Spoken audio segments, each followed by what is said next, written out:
What's up? What's up? 50 JP in the house. Okay, so right now I'm just here answering questions and stuff. I'm going to try to do this as many times as I can. I figure if I can do this every day until the end of the year, I might get my what you call it back. Oh, so what I do today? Well, so I made some flight. Hey, what's up? Welcome. Chime in. Let me know who you are. Thanks for the thumbs up too. Yeah, I'm just answering any questions. Oh, two people. Yeah, what's up? What's up? Let's see if we can keep the thumbs up and the three people and the viewers all, in tune and stuff. Hey, what's up? How you doing? I'm good, man. I'm good. This year I gotta increase my income by $25,000. So hey, what's up? Gas draws and Mark Carm. Where you guys from?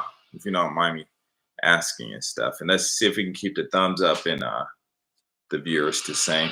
Hey, so I'm just here answering questions. Oh, anyway, I gotta get them up by 20. I want to increase it by $25,000 by the end of this year, and I have a plan. I'm from UK. Oh, okay, cool. UK. I wonder if you're the guy who wrote me a letter a long time ago and said that he hates his job, but before he goes to work every day, he listens to my videos while he's getting ready, and it helps him get through the day. I always remember that one comment and stuff. Look at that, my tooth. There's nothing wrong with this tooth. The doctor said there was something wrong with it. I let him mess with it. Change the color, but I was like, I'll forget it. Hold on. Anyway, I'm always at work whenever you're live. Oh, okay. How many hours are you on tonight? I'm on for whenever, maybe 1 or 2 hours. It is. I have about 40 minutes before I finish work. Okay, I should be on by the time you finish work. Okay. Let's see. Y'all should still be up. I should at least be on here at least an hour. Okay. Hour goes by really quick. I guess so. South Carolina. Okay, cool. Moved to Japan for a couple of years because of your videos. Okay, good. I hope you didn't get trapped up or anything. I made these videos because of a white guy, actually, if you guys don't know it. And, white dude in New York saw one of my videos. I think it was called Kana something, whatever. And he said, hey, I saw your videos and my friends, his white friends told him that Japan was racist. And he didn't come, but he saw my videos with those three girls and a Japanese guy. He said, hey, I'm going to go to Japan because if you're out there and you're a black guy and you're having fun, well, I can have fun too. So he sent me that. And I was thinking, hey, okay, well, if, he's white and thinking that and people lying to him, what the black people are thinking. So I just made the videos. But of course, my thing in my videos, I say these videos are for black people, but they apply to everybody. And the reason I said that because I don't want other people saying, well, you ain't me, you ain't like me, you ain't from my country, so you can't represent me, and blah, blah, blah, blah, blah, blah. You know how people get. But let me read this real quick. About 40 minutes. Okay, cool. Okay, cool. I can catch you there. Okay, I'll be on. Take care. All right, you too, man. LOL. Had a great experience. Okay. Oh, where are you still here in Japan?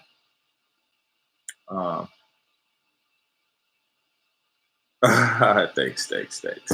An ambassador. Yes, that was really unintended. I just made the videos like, hey, travel. That was it. It took me about a month. Actually, it took me about a month to think about it. And God said, make it. I was like, no. He said, make it. I said, no. He said, make it. My God. So I made the videos. Oh, wow. You left a long time ago. Okay. So how was you said you had a good experience. Okay, good. So what you doing in South Carolina? I went to North Carolina. I think I went to Seymour Johnson.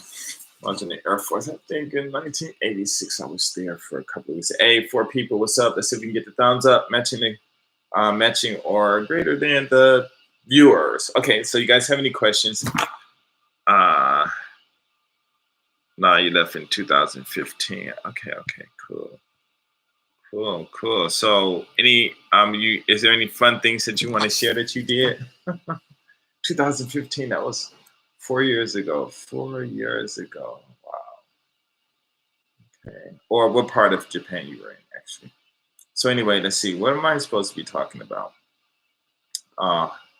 Oh, so anyway, I made these videos called maintaining your relationships and relationship. Maintaining your relationship, maintaining your sanity and relationship with Japanese women, and it's pretty cool. I actually made the last one because actually there's so much to talk about, and so when you're talking about them and stuff like that, um, about Japanese women, it's cool to talk about them because there are a lot of weak guys here in Japan who are just getting mulled over by these women. Higashi Mitsuyama, Saitama, Otashi. Whoa, wow, you're way up there. I have a student right now who I teach every Wednesday from Guma, this lady. Okay, wow. So were you like doing the drifting and stuff? That's what Guma's all about. Okay, that must have been really interesting. And today I just actually met a guy from Saitama. So yes, yes. Very, very country. So I was just going to say something. But I met a guy from Saitama. He's straight like Vietnamese, but he was Japanese. I was like, whoa. So I guess the people way up north will look different than the ones who do down south. But anyway, I'm getting back to the maintaining your sanity with Japanese women. It's really interesting because the skills that they have in communication, the psychological skills and tactics or whatever you want to call it, it's like really, it's really awesome. I mean, it's just interesting how you get these men who in their own countries would like pretty much end up being amount to anything. A Japanese woman, and she'll do her magic, and maybe she'll benefit. She always benefits. The money. One guy I know, he married a Japanese woman that went back to the States, had some kids, and she ended up getting her bachelor's degree, and I was like, wow, this guy's just doing a regular job. There's a lot of things. So it's just really interesting how they just get these black men to just pretty much melt, you know, and what they do, they melt and they redistribute their DNA or whatever, and have these guys just pretty much eating out of their palm of their hands and stuff. And it's really interesting. I had a conversation with this one guy and his wife. Ooh, man, I don't know what she's doing to him, but you know, she got. I can't even. I want to say what happened. I can't because They might be watching these videos, but it was just a trip. The things that he was telling me that she got him doing. And I'm like, wow. And I and I don't want to say to him like, why don't you just tell her to back off, because I know what's going to happen. He's going to make some excuse. He's already conditioned. Hey, what's up, third viewer? Give me a thumbs up if you can. He's going to make an excuse. Because it's almost like, how they call it, that something syndrome. I forgot what it's called. That happened up in. Forgot the name of that syndrome. What's the name? Who can tell me that one syndrome where the guy had these prisoners and they end up saying that he was a good guy even though he held them prisoner or something like that. But I understand where they're coming from with that. But to me, basically, I'm just saying, that oh yeah, the Stockholm. Thank you, Gad. I'll call you GD. GD. And um, it was really interesting though. But that's nothing new because a lot of people, in that situation, how can you say it? Men who are kind of not nice to women, women not nice to guys, and these guys, it's almost like people just like the abuse, or I wouldn't say the abuse, but the unfair treatment. And but even though the person is treating them unfair, that person still has nice qualities. That person might be handsome or whatever, And these people look at not the bad part, but they look at the good part, and it's the good part that they, how can I say, that they utilize to make them feel good about themselves or the situation. But then at the same time, because it's coming from him, they get to know him personally. So it's like, how like Too Short says in one of his songs, he said, hey, I think some guy must have got drugs or whatever, got in jail. And they said, hey, we don't blame you. Son, you just picked the wrong career or something like that. And that's what a lot of people do. I mean, even in the black neighborhood, you got a lot of guys and women, kids and stuff doing some bad stuff, but yet they're good kids, but they just doing bad things, So it could be like the hood syndrome, you know what I'm saying? And but yeah, when I read about that, I thought it was interesting. But yeah, that's what it kind of seems like out here. These women, these guys in this Japanese woman syndrome, where they, I don't know what these women do. And one time I kind of like submitted myself a little bit to my wife and stuff, and to some of these girls and see what's going on. But yeah, I'll tell you, it gets bad. It gets really abusive. This one girl said to me that I was like, she was always negative, and I'm like, how come your conversations are always negative? And she got mad. Oh, you call me negative. I said, no, no. I mean, it's like, oh, you're a good person. It's just your conversation, the things you talk about are bad. She got mad. And I said, well, why? And she had the audacity to look at me and say, because when I see your face, only negative things come out. I was like, wow. And I thought about it for a minute, and I was like, wow, this lady cold, and they're going to test you. And I was like, okay, fine, So later we got into some conversations and stuff, and she realized she messed up, and she was trying to say I didn't understand Japanese. I'm like, listen, I've been here 25 years, you know. Why is your conversation negative and you a negative person? Are two different things. Don't try to back out of it. Oh, but I mean, it's just funny because uh, we weren't married or anything, and she just said that, and I'm thinking to myself, why would she be so cold? But but if you really notice about, well, what I've noticed about even the language out here is everything is all negative. You know, it, and it's like, I mean, they use the negative something after my sin, and that was really interesting. And then of course, if you know about a little bit about the history, the families, the wives, they don't really, or I guess the people in the family don't really compliment each other, and they're really hard on them and stuff. And I guess I don't know, but to me personally, I think it's just an emotional thing, because the more a person, because every action that you do causes you to release endorphins and get you high, and the more that you do it, the more higher you get. The how can I say, better, you feel better about it and stuff like that. So are brothers moving too fast and not seeing signs, or is it that the women flip the script, or both? Okay, that's a good question. These women, in my videos, I'm sure you've heard, I always say, hey, before you go to Japan, listen to Too Short songs, because the game that he plays in his songs is the games that these women run on the guys, and his songs are your Bible to survival in Japan. And I think these women just straight flipping the script, flipping the script on these guys. That's what I really think it is. These guys fall in love because, they got them a Japanese woman, and you know, the, I'm not even saying that it could be the physical relationship got them turned on, because there are some guys who uh, marry their wives, and I don't know what they do before, but all that stops and they still with them. This one guy told me his wife never, they've been married like 20 or 30 years, and his wife not once ever told him that she loved him. And he said he just realized that, I was like, wow, So um, I just think these women are really, how can I say that? They're real, they use that psychology on you. And I think the thing is, a lot of these guys don't know that these women are very educated.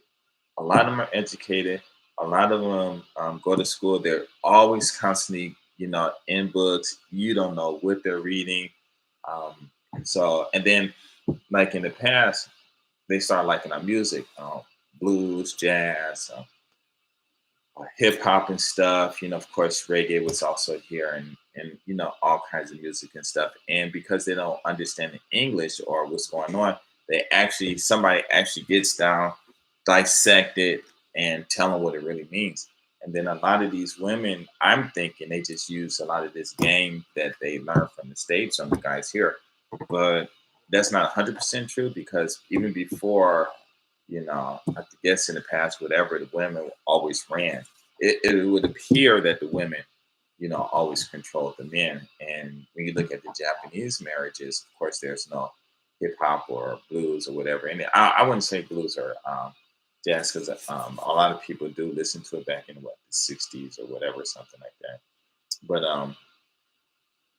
and the first, and I even read a book where brothers were over there doing first. I think it was before World War I started. So that Black American and Japanese, what you call it, has always been. So from what I could tell is that the women, hey, what's up? Thanks for the thumbs up. 3 people. Thank you, thank you. Chime in. Let me know who you are. I'm just here answering questions. But from what I understand is that let's see, I met a Japanese woman who said that she and her husband were married 20 plus years, but they never said "I love you," and that is a typical. Younger people might be a little more, yeah. This older man told me that too. They said even my wife can talking that crap too, but she said that they don't say it in their families. But then somebody said the reason they don't really say it is because marriage is actually for business. It's just quote unquote in a nutshell, just to they get married, and then the man goes to work in the company, and the company hires married men because they're not going to go anywhere because they need the money to support their family. And then the women, those who do work, okay, but the ones who stay at home, they stay at home so they can have 2 or 3 kids, raise the kids, take care of the money and everything, so that it will keep Japan running as a nation, pretty much. Oh, I don't know. I guess they do say that, but from what I hear though, once they get married, I mean, they can say "I love you" and everything. The guy's all happy and stuff, but once they get married, the women flip the switch or the script or whatever, and they just go crazy. And a lot of these people that now, you know, that's why there's not so much marriage going on in Japan, because the women in the old days, they were nice to the guys, so the guys got married, and then the women, um, however they wanted to be, however they really were after they got married and stuff. But now these young kids, these young girls, now they just buck wild. These guys are like, I'm not marrying these women and stuff. But yeah, um, the young ones do it. But I wonder what really made that change. Me and some friends were talking about that a while ago, but mm, I forgot exactly how that conversation went. But from the information I got from the older women, where they were saying like these younger women, they stupid, because they're showing the real selves before they get married, and that's why they're not getting married, because you know guys don't, they see the real them and they don't want to get married. So it's really interesting though. But yeah, they psychology and stuff that they use out here. I mean, it's almost like if you were in the States and your girl walk up and just slap you, and then you just took it. You know what I'm saying? Especially like if you're out in the streets and stuff, right? Because if you hit them back in the old days, everybody's watching, guys that probably jump on you and stuff, right? And it's like they come out here and either they're so much in love or just, I call it the glaze. I made this video before called the glaze, and basically these guys that come out here, they see these women are bad, they were these bad women knowing in the states that, wherever the country, they would not even be with the woman like that. And they got this their eyes are just gloss with this like glass covering. It's a trip. So I made the videos called Glaze. But yeah, I think the women just got that straight game. Once they get married, then they like, don't talk to me. Don't do this, don't do that. They control the kids. They control you, tell you what to eat, when to eat, how to dress, what to dress, take your money, you know. And when you try to fight against it, no, it's just a Japanese, it's a Japanese style. I'm scratching because I cut the hair off of my chest and it's growing back. But they're like it's Japanese style. For me, I'm like, at first, I put up with it. My second wife, I put up with a lot. And because after a couple of years, I just said, nah, forget it. This isn't for me. And then uh and then, she tries her things and say stuff, but you know the best thing to do, like I tell guys in my videos, just find another girl who don't do anything with her, just friend, you know and she'll help you whenever you have problems and stuff. But my wife, I just let her do what she wants. She says she act like she's always been like that, but the whole thing about it, being with women, being married to Japanese women, if they're real tough on you, um, let them be them, but you have to be you. So like they're like, well, I'm going out with my friends. Well, I don't want you going out with your friends because in Japan the guys stay home, and I'm like, I'm not Japanese. Bye, just leave, and do what you want to do because, it doesn't make any sense to come to Japan and be enslaved by a woman like half your size, So, and I feel sorry for those guys who marry women they size and they women be beating them down and stuff. And it's funny. But actually, like I said, my maintain your sanity with in relationships with Japanese women. My videos are not made to talk bad about Japanese women because if you really are a player in the game, you know, you look at them. And I mean, what they're doing out here is what brothers used to do in the past, just running. I mean, just running things like bosses. And player see them and, game recognize the game, and all you can do is salute them because they doing it. It's like, wow. And I mean, it's like sometimes I'm walking down the street, I'll see a Japanese woman, and she might come up and be with her husband, black or white, come up and just start talking to me. Yeah, blah, blah, blah, blah.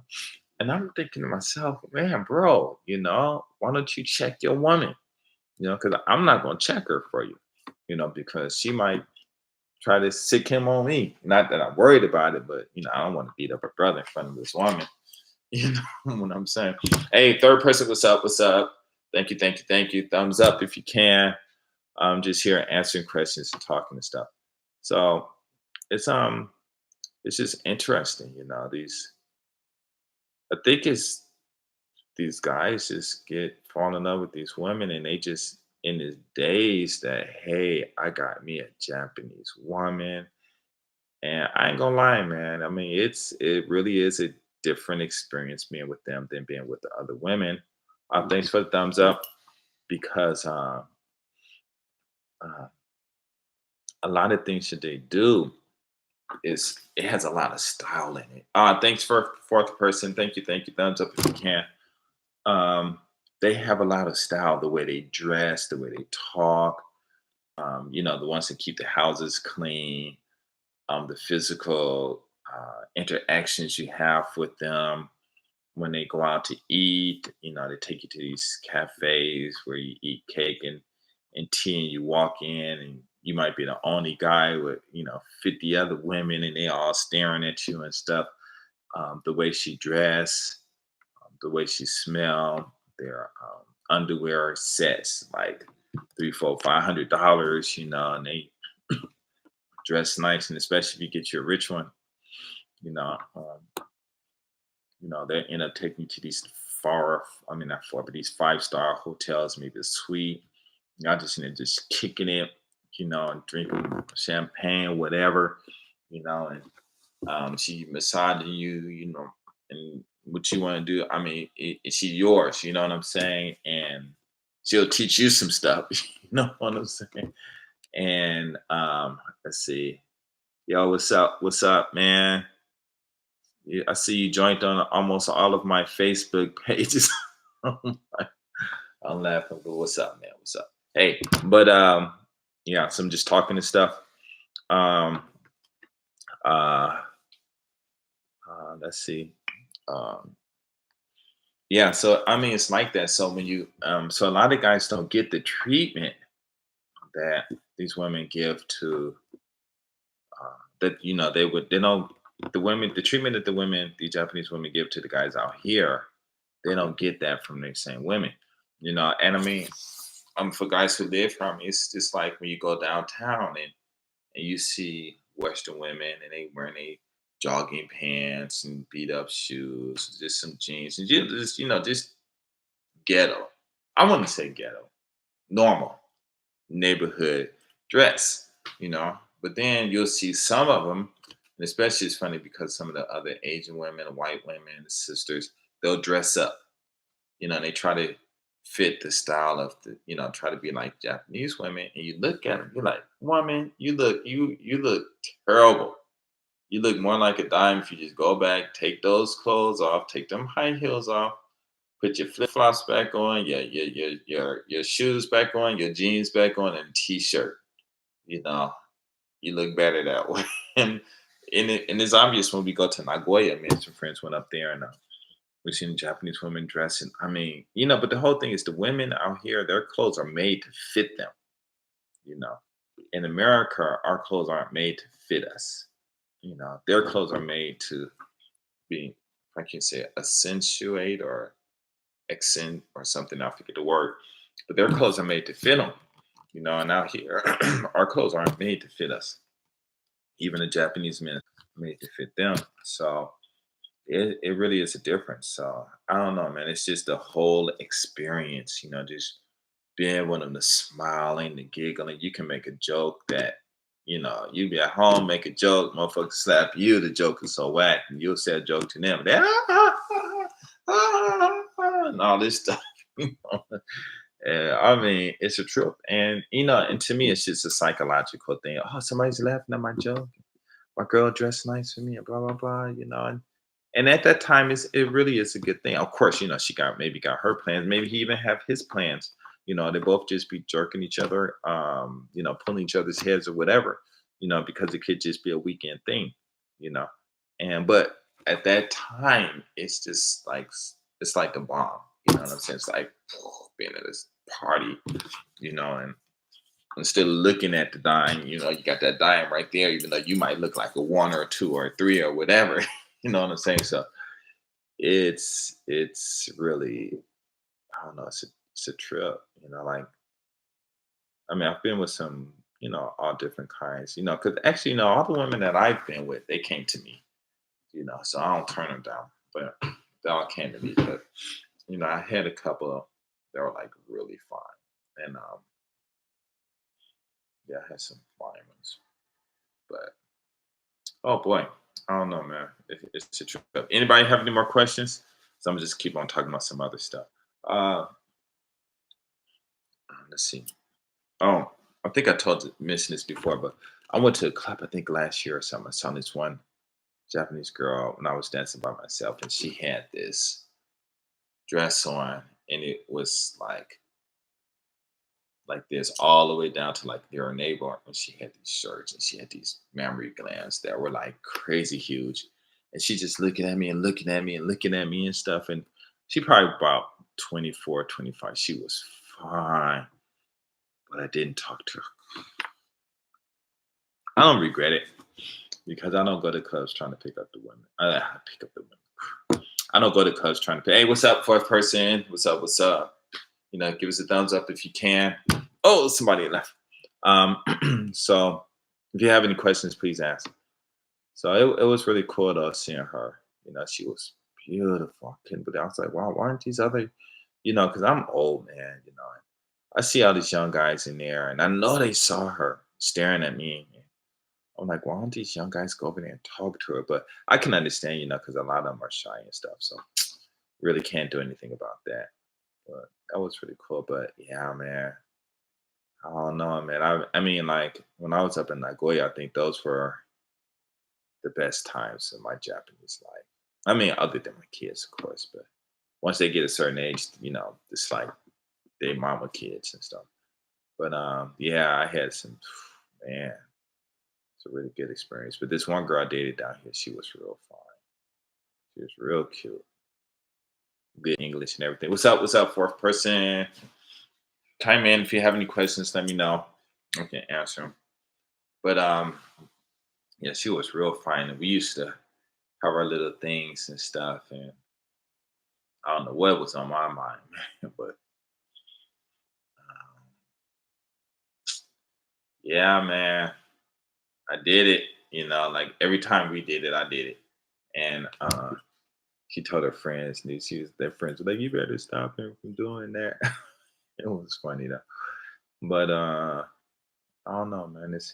And another thing about being out here, being with these women, it's like, I mean, of course, it's, hey, what's up? Are you back? Okay, that was quick. It was what? You said 40 minutes? It was only 31 minutes. No, I'm joking. Um, I'm chilling. I'm chilling. Just ask any questions if you want. What was I gonna say? I forgot. I remember one time I went. One of my first girlfriends. She came down to Osaka to visit me, and I went to dinner with her and like six of her other friends. And oh my god, um, all six of them, including my girlfriend too, were bad. I was like, oh wow, it was a trip, and they all had money. Their parents had money and stuff. So, well, maybe except for one, and I don't know. I think they all did. Yeah, they all had. And what's up for fifth person? Chime in. Let me know who you are. See if you can keep the thumbs up ahead of the viewers if it's possible. But anyway, we all went out to dinner. And how does a man keep a woman over too long of a period of time and not get bored? Okay.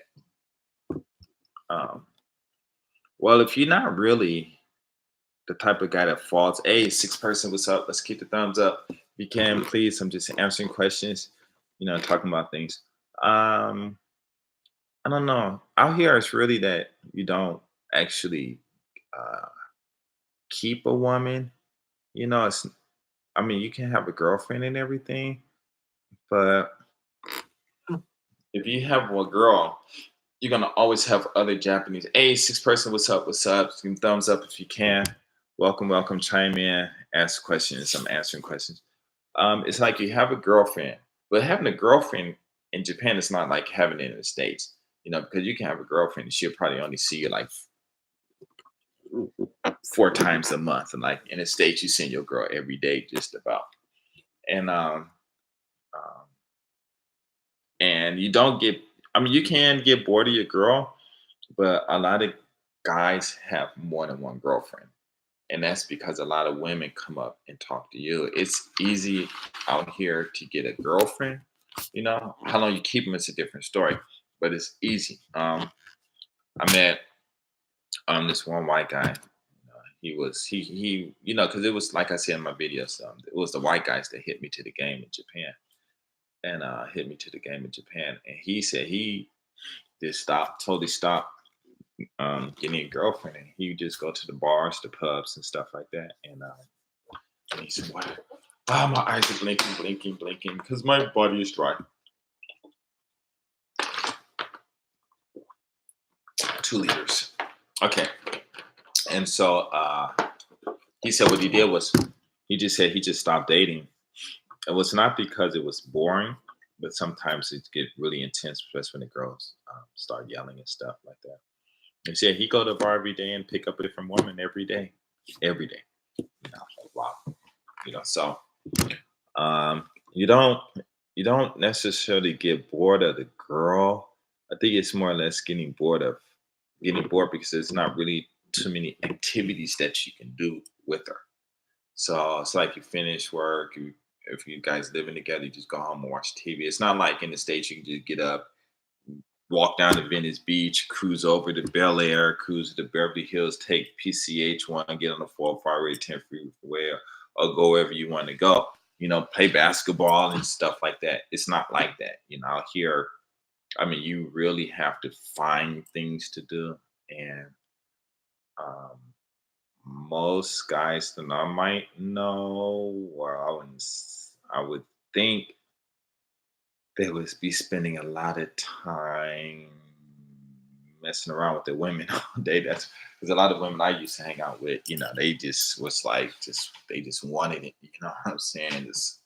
And it's because a lot of them don't get it. So let's see, countryside, yeah, especially in the countryside, you know, um, in the countryside. I mean, out here, there's no dedication. A marriage is business. And even my wife told me that, and some other women told me that in my old videos. Ron, he said that once these women get married, they do not lose their attraction to other men. What's up? 7 people in the house, ask questions and everything. And you asked another question. I already answered it. You said, "How does a man keep a woman over too long period of time and not?" So that's what I'm explaining right now.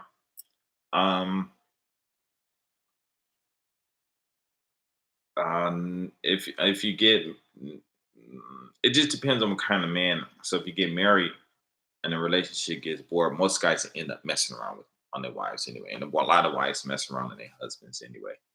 So it's not, so you can get bored of the woman as far as maybe the physical relationship side of it, or maybe talking and stuff like that. But it's not like in the States. So like in the States, you can get bored of your girl and you dump her. I want to say dump her, that's not a good word. You get bored of your girl and she dumps you. And you can go out and look for another one. But in Japan, you have a supply of women.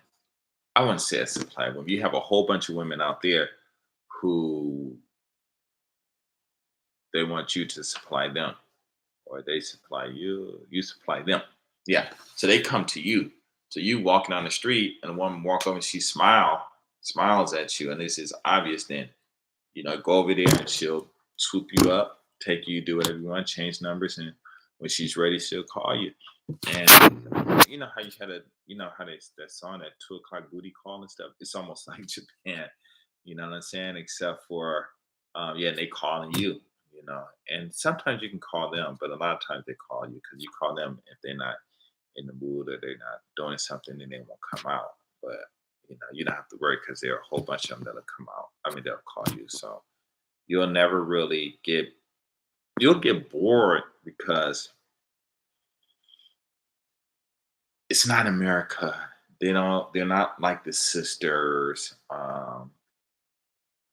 It's just so much difference. But then there's things about them that is different that you're not going to catch in the States. And so if you get bored of your girl, um, then take her friend. And these women do that. You know what I'm saying? So, um, yeah. So it's a difficult question to answer because most people, if they stay with the girl for a long time and they're not messing around, then usually the guy won't dump her. She'll end up dumping him. From what I understand from my friends telling me. So yeah, because these guys out here, they fall in love too much. Too many of these guys fall in love. So yeah, yeah, that's how that is. But yeah, these women. I mean, like I said, you gotta salute them. I mean, you can't hate on their game, because they're in a country where they're not really respected and stuff, and it's it's tough, for a lot of them, it's really tough. So just respect the game, and another thing too is a lot of the guys they go through a relationship with their women in their heads and stuff. So I don't know. Let's see. But I wonder how many of my friends get bored of their girlfriends. I think the guys only get bored if there's too much arguments. But the arguments, you know how we say in the States, the brothers say in the States, the women say, well, we argue because he loves me, or he loves me, I love him, and so the arguments make our relationship stronger and stuff like that. But out here, what makes a relationship strong is just her willingness to be with you. I mean, you can fall in love with her and want to be with her, but once she gets tired of you, she gone, man. Delete you. Like she ain't never. And you'll see her and say hi to her, and she look at you like she ain't never saw you a day in her life. Man, that's some cold stuff. I've seen it happen. So yeah, Japan is not a. You know, this one friend said it's a paradise for guys, but Japan is not a paradise for guys. Japan is a paradise for women because the women has an easier time getting what they want from men than the men can get from the women. So basically, it's like this: these women are beautiful, they dress nice and everything, and they Japanese men should want them, right? But they not the men are not messing with them. So why? You know what I'm saying? It's like why? It's the same thing. You go to the States, and a lot of brothers are not dating sisters and whatever. Why? Because they know they women. You don't. So you come in and you see that pretty face and oh man. I mean, who God. I mean, I wish yeah, it's really interesting out here. I mean, dating these women is it's an experience, and God. And I think a lot of guys just get straight turned out. You know what I'm saying? Girls just want to have fun. Yeah, man, they do.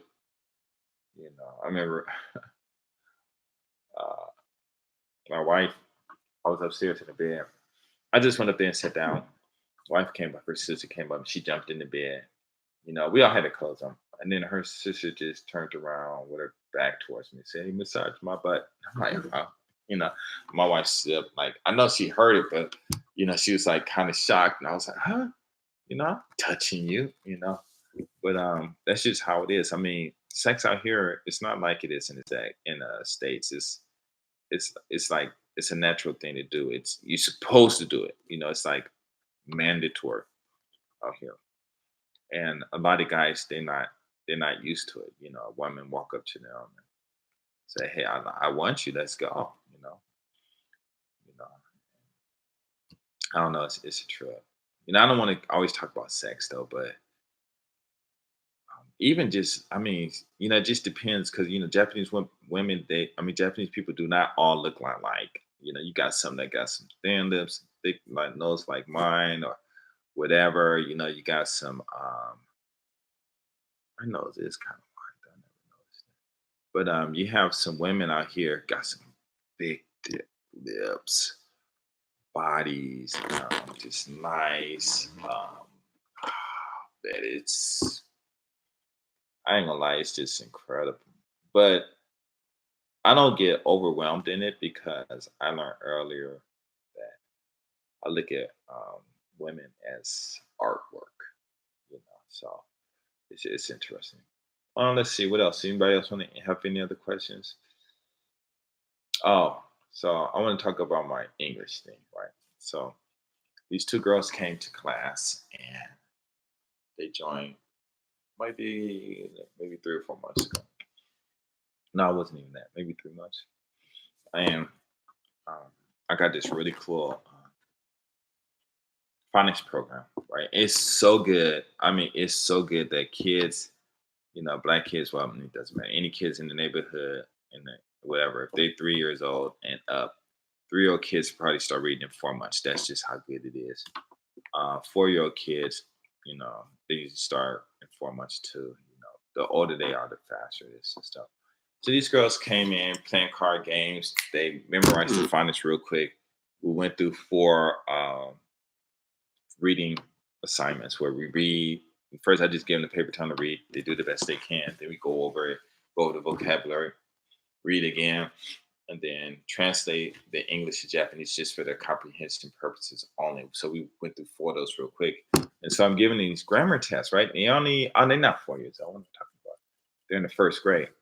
And so I gave them these grammar tests out here, and one got 100%, one got 93%. The mother was like really surprised. The father was really surprised. And like, how is it you're able to teach these kids, how to match subjects and verbs so easily? And I'm like, because I'm a black man. What do you expect? What do you think? No, nah, uh, I didn't say that. But I did tell him it was just something I made up. Hey, what's up? The people chime in. Please not answer, ask any questions that you have. But yeah, it was really interesting. I can. Oh man, I wonder. I guess I can't do it. I wish I can. Let's see. Emoji. Let's see. Can I get? No, can't upload any pictures or anything. Oh well, because I wanted to see if I could see a picture of the test. But the mother was like really excited, and the father he's like tripping out too because they actually think in Japan, what's really messed up is I don't know who did it. I was surprised. I would suspect it's the first. I mean, I guess you know English, so you know who did it, but they come over to Japan and teaches English this really. I mean, it's a good way. Another way to do it. Some things I think is too much, but it's almost like Sesame Street style mall. Mixing Japanese, Sesame Street style lesson two, and they teach them really slow. I came in out here and I'm like, hey, what's up, new people? Please just get thumbs up. And I came over here and just, I learned their way, but it sucked. It was like terribly terrible. It was like so embarrassing. It was like an insult to the kids. So now, I've created this lesson. It's like real awesome. And so I mean, these two girls next week they're gonna start doing a action verb grammar test, and then after that, teach them how to use and it's really easy to do it.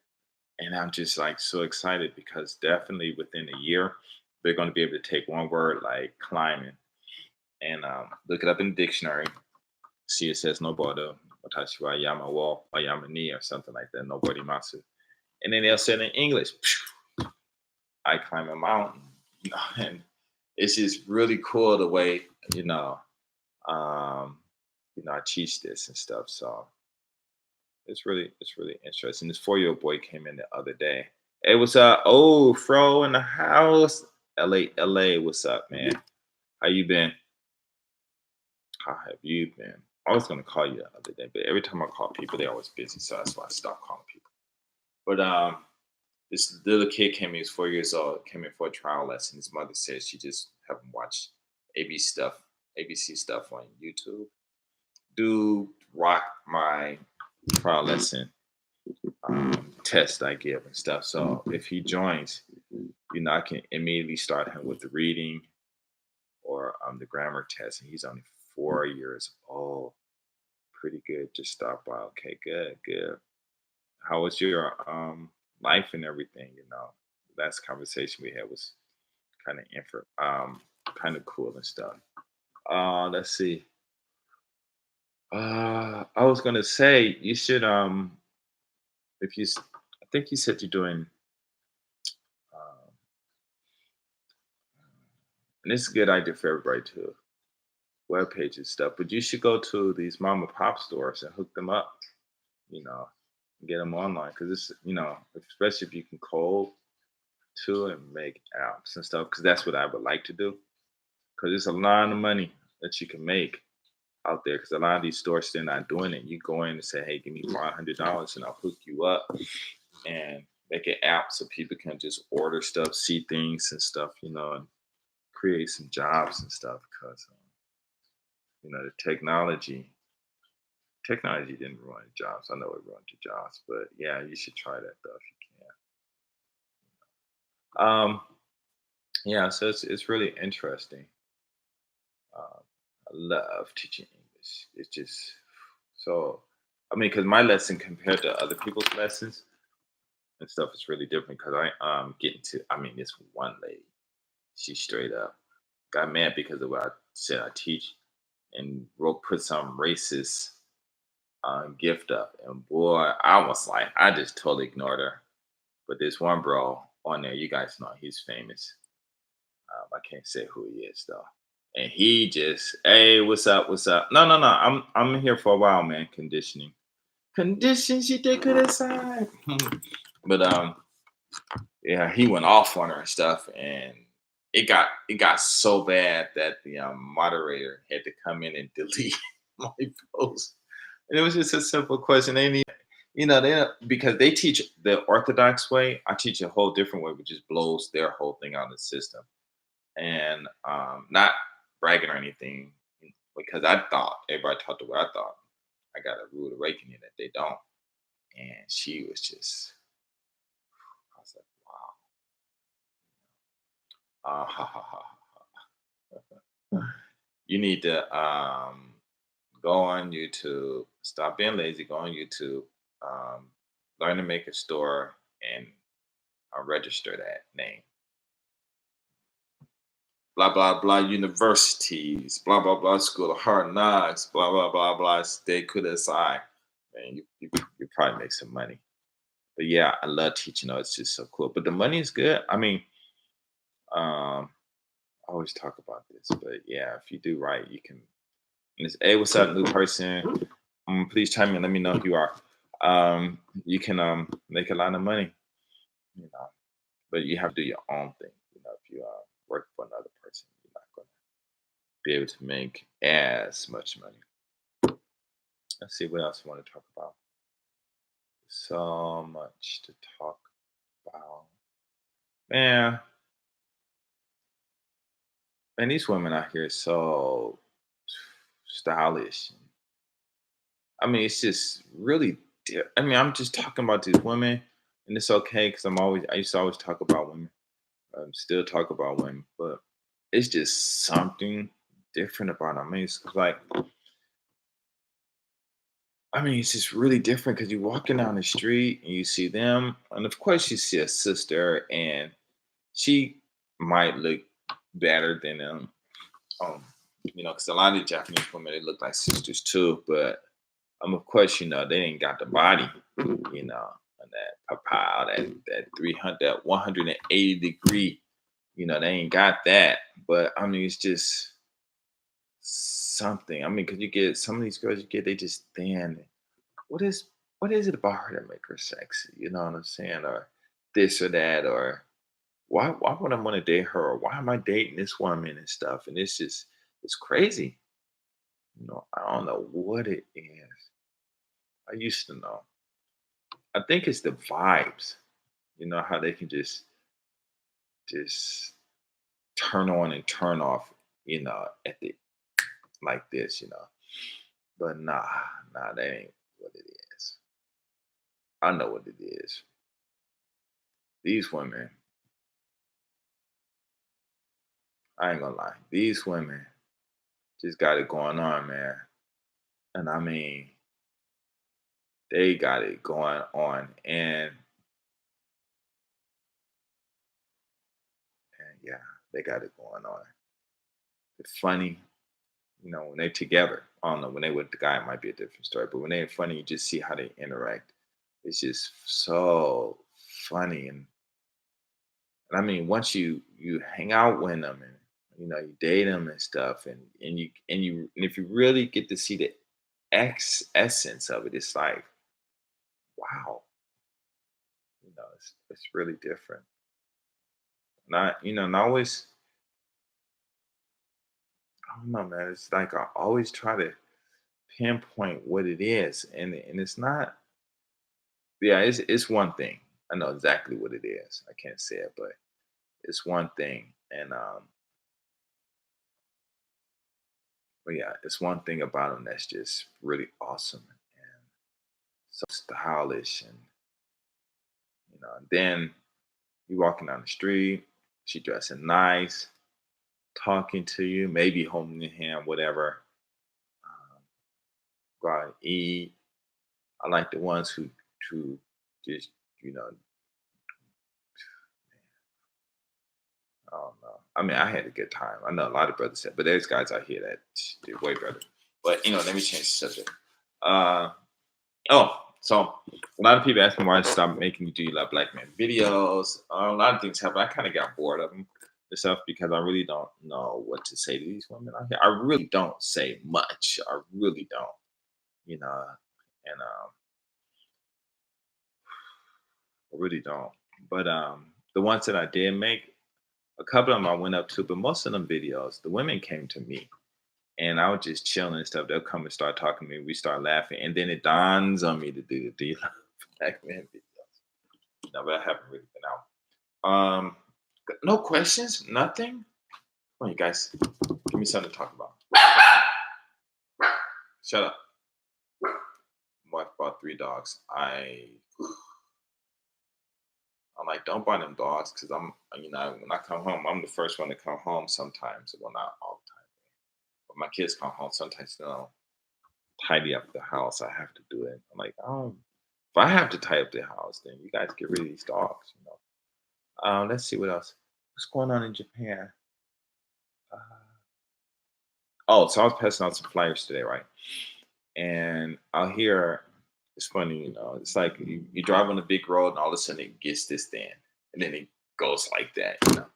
And so I'm walking around the houses. Some of the houses are old and stuff, and then you got these houses that's like real nice and stuff. So I just passing out flyers and stuff today. It was really cool. And a lot of old, I'm old too, but I mean, there's a lot of older people out here. And they're cool. I talked to a few. I mean, they just, their body's just out of shape, I guess, because they don't really exercise.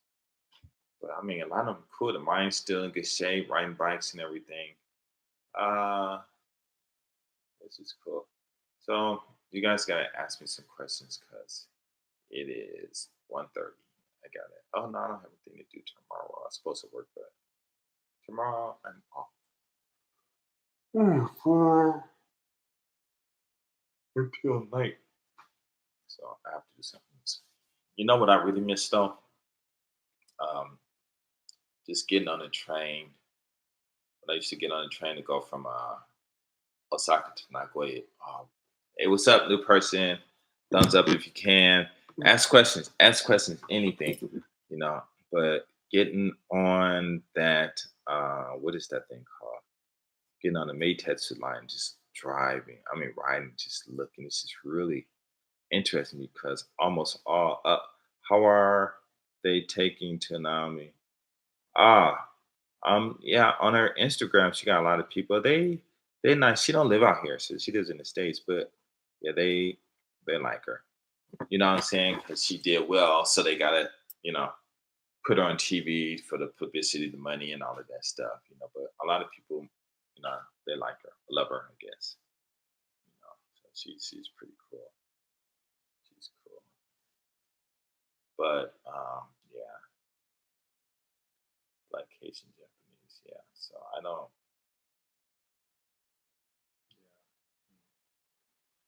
Embarrassing herself. Cool. What you said? Embracing her. Oh yeah, yeah.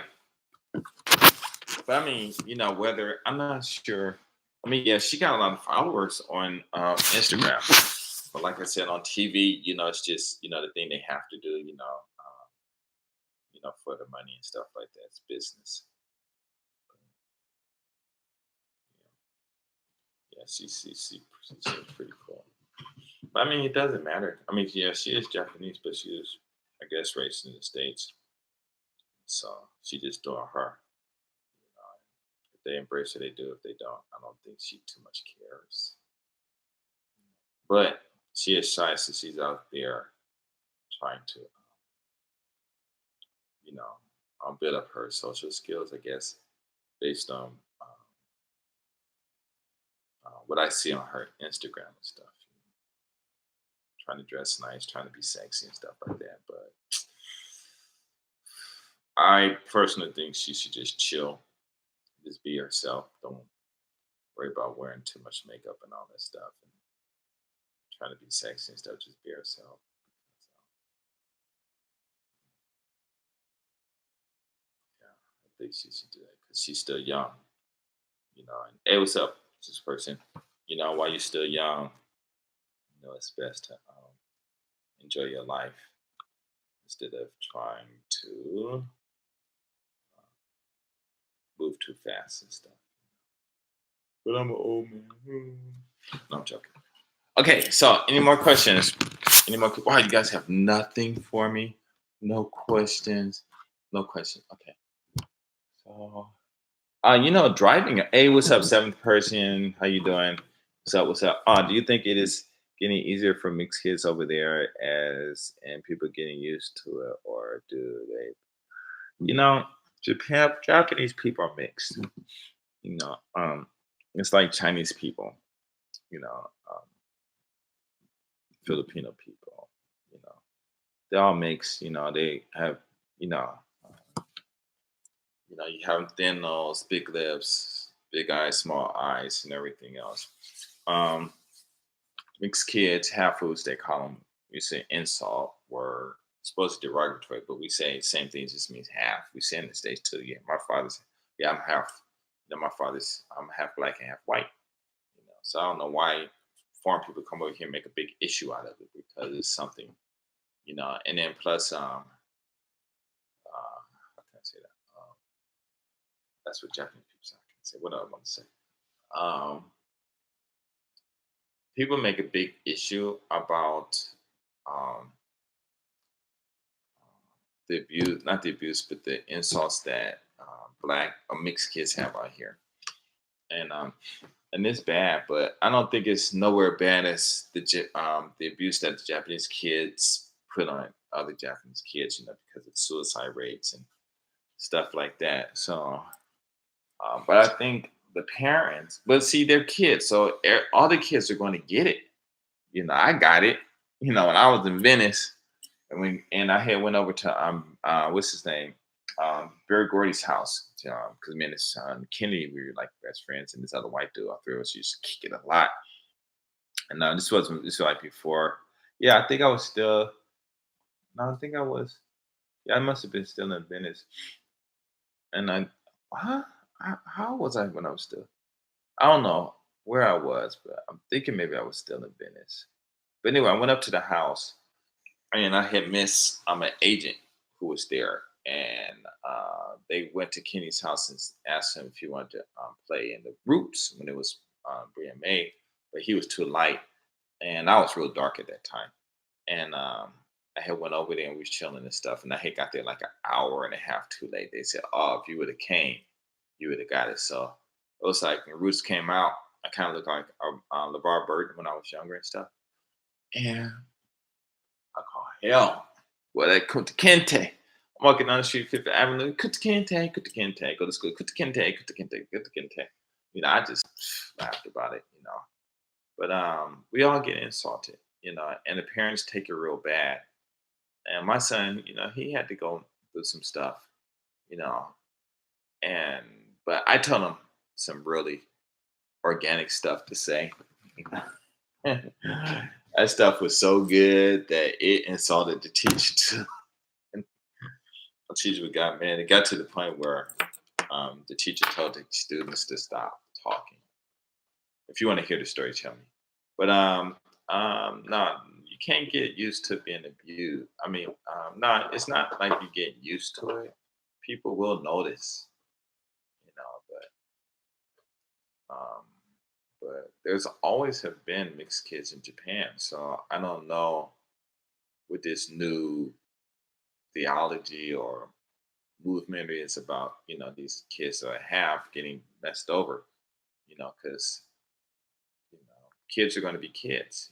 Hey, what's up? Thanks for the thumbs up. Kids are going to be kids. I mean, when we went to school, I caught it. They call me Blackula. They call me.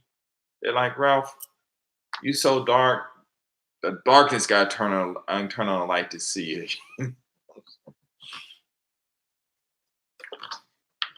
And my brother, next brother, Hey, what's up? Hey, people in the house. Yeah. Give me a thumbs up if you can. He used to crack jokes on me all the time, and they were so good. I couldn't even get upset. I just had to laugh. I mean, so yeah, they hear 'em. But I don't. Only people I hear really making a big issue out of is other black people or other the parents. But of course, they make a big issue because their kids got to go through it. But I'm just thinking to myself, you know, even if they were Japanese, they still got to go through it. But the chance of them being Japanese, the, yeah, you know, like I said, the suicide rate and stuff. The kids kill themselves and stuff. So I'm true. I always used to kind of worry about my Japanese students internalizing the stuff in terms of them maybe wanting to do things themselves. Yeah, I think they have like this suicide things. I think in the stage two and everything, but I think the way they run about it might be wrong.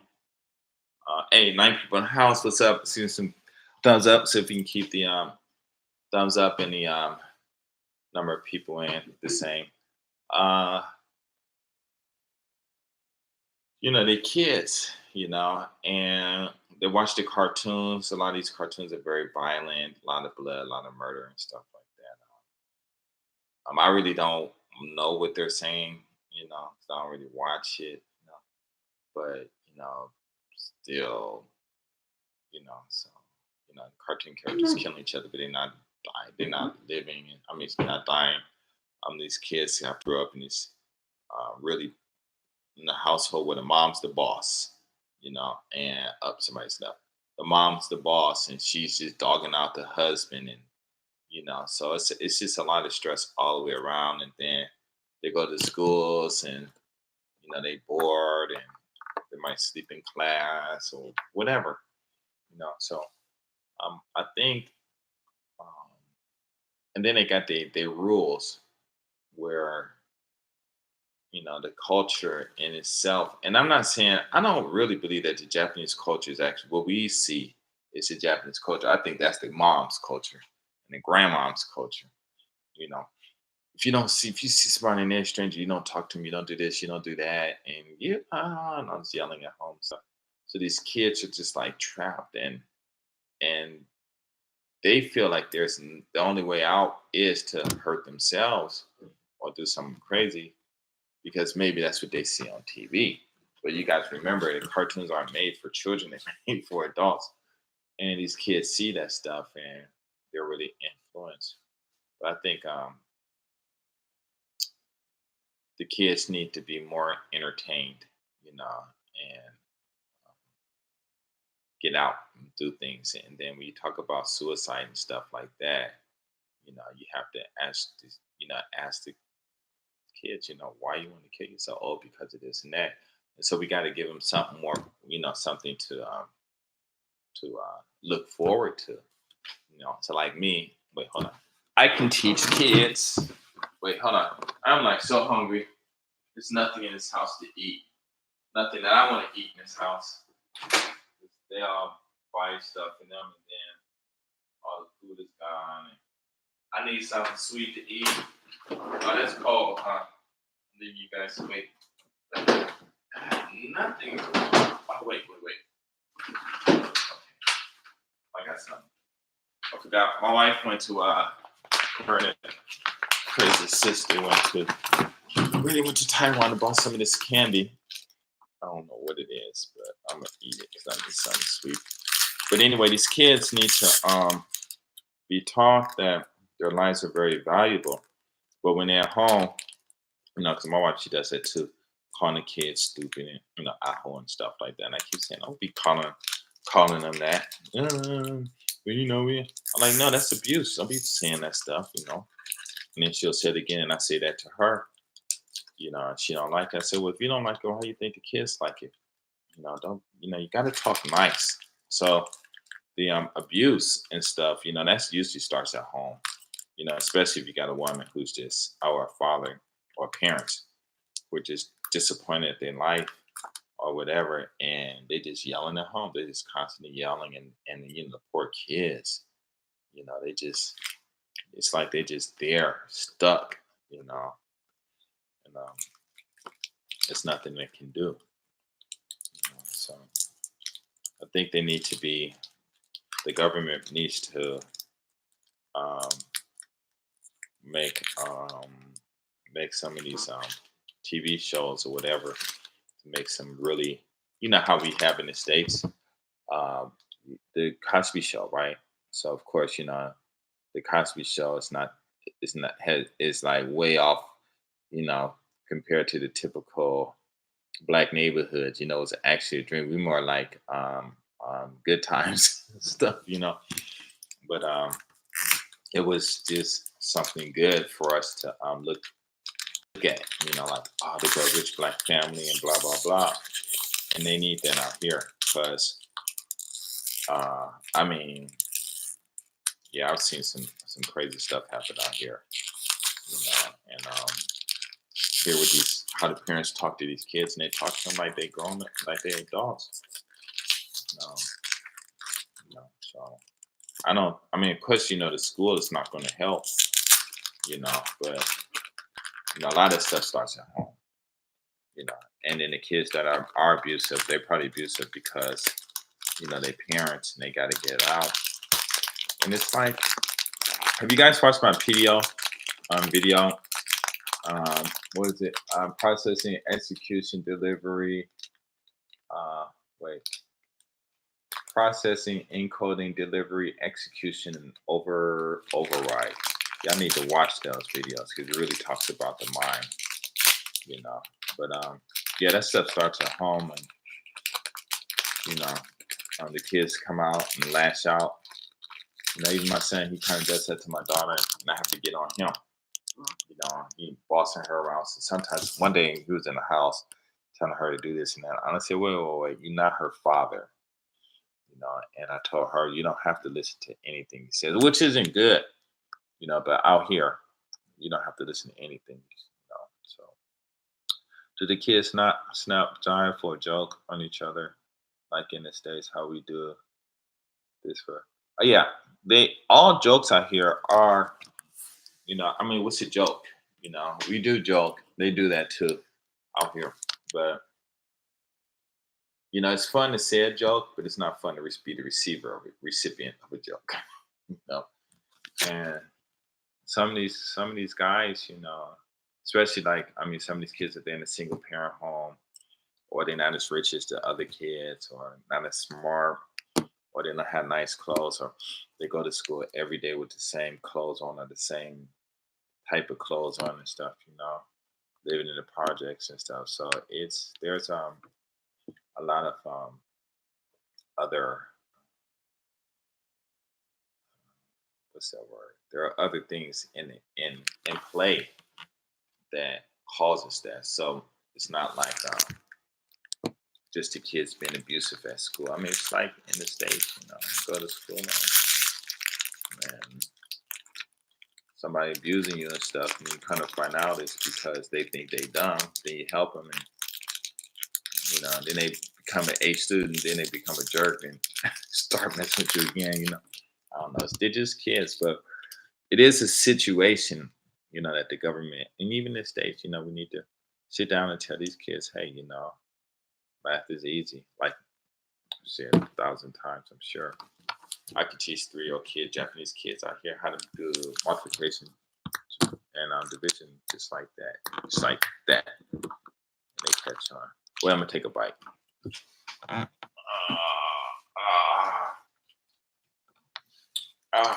What does this taste like? It's like a candy bar with some peanuts in it. I don't know what this here. Call my friend, lost 55,000. Yo, man, translate this for me. This one I'm eating. I do. That's what I get. Guess I'm getting sleepy. Any other questions? Oh, what's up? Hey. Okay, good. So, you have any questions? This is pretty good. It tastes like it got some coconut in there or something like that. I'm so hungry. I'm about ready to go down. Almost took hard. It's like I'm like when I finish this, like man, I'm gonna go to the store, get me some honey, got some bread over there, make me some French toast. Eighth person, what's up? What's up? Chime in. Hit the what button is that? Oh, somebody left. The like button. But yeah.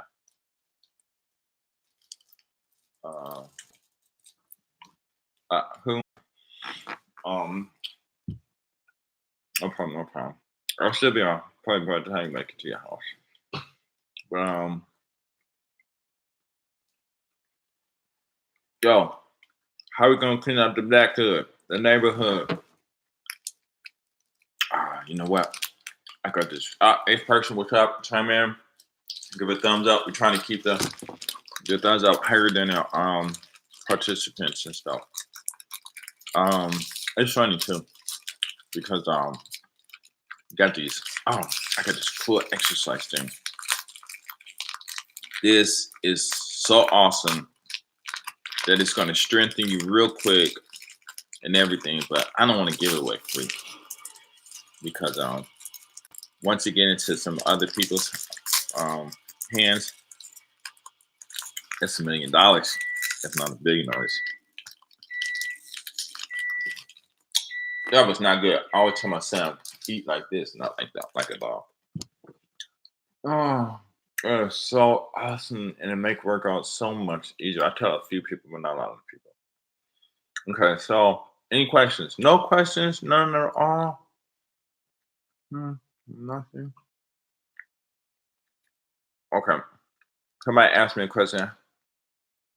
How do you pick up a woman in Japan, Japanese woman, or any woman? It doesn't matter. In Japan. Come on. Somebody ask me. Ask me. I'm going to ask myself.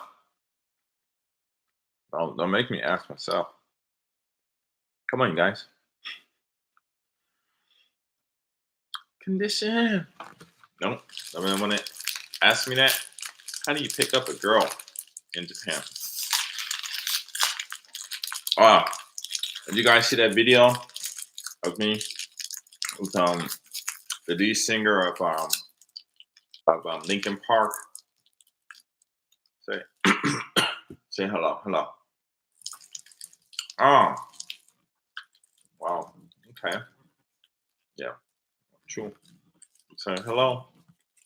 One time I met this one woman in the store, chilling. So I said hi. She jumped over. Like you know, date. How that happen? Said hello. Actually, I was gonna say with your legs. It's a joke. But yeah, there's different ways to do it. But the best way is to say hello.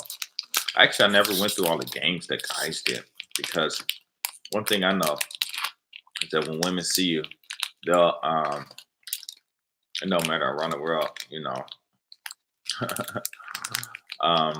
they what do they do? They already know whether they're going to be with you or not. You know, so I went to Osaka the other day.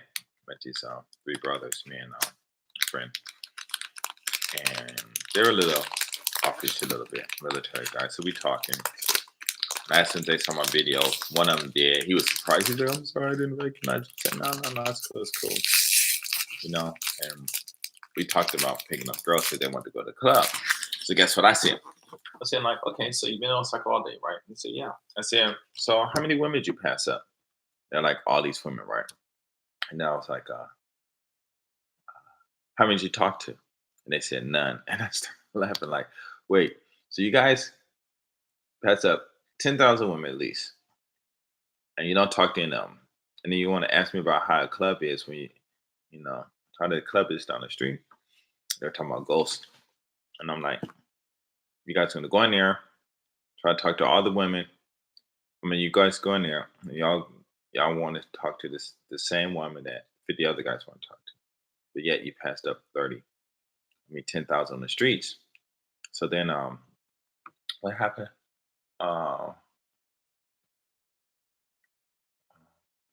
oh, hey, what's up? You gotta ask me some questions too. Conditioning. Oh, you just got back, and so I asked him, how long does it take for a woman to decide whether she want to be with you or not? One guy said 1 second, the other guy said 2 seconds. I said, yes. I said, so now that you know that, you should go over there and ask her a question. What question should you ask her? You guys know what it is? Now, if I told you, you can't answer. But it was funny too, right? So the tall guy said, oh, ask her name. I started laughing. I'm like, no, you ask her, what did you decide? And she's gonna look at you. What do you mean? You're like, I saw you looking at me, and I know exactly what you was thinking. So I want to know, what did you decide? They'll laugh and stuff. That's cool. I'm so hungry. Hey, who like French toast? My time makes some really good French toast. It is so good. I miss French toast. In the States, they used to make them very, very deliciously. Is that a word, deliciously? Oh, yeah. I remember. No, just walk over and, hey, what did you decide? That's the easiest thing to do. But for me, I don't got to pick up one. You know why? Because they always come to me. Oh, so embarrassing. Yeah. GD. How many women walk up and spoke to you in a day? Because when I first came out here, I got like 3 to 4 women talk to me every day. I ended up being like, within 2 years, like 2,000 women. 2,000 women. That's good. 2,000 women. All right. So who in here want to talk about money? I need to hurry up and make some money. I've said first Japanese wife I made a lot of money. If you're divorced, I said, how much money you want? I told her to keep it all. I didn't get a penny. I didn't take a penny. Now think about it. I made that business. When she asked me how much money you want, I said, I want it all. That one day, I want it all. But it's funny. So any questions? Any questions? Any questions? I always have my eyes closed because it's light up here. But I feel so comfortable. Hey, you know what? I was at home and okay.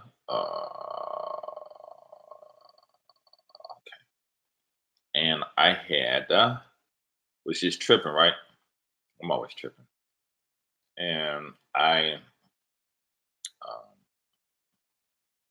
started thinking about some things. And so this is funny, right?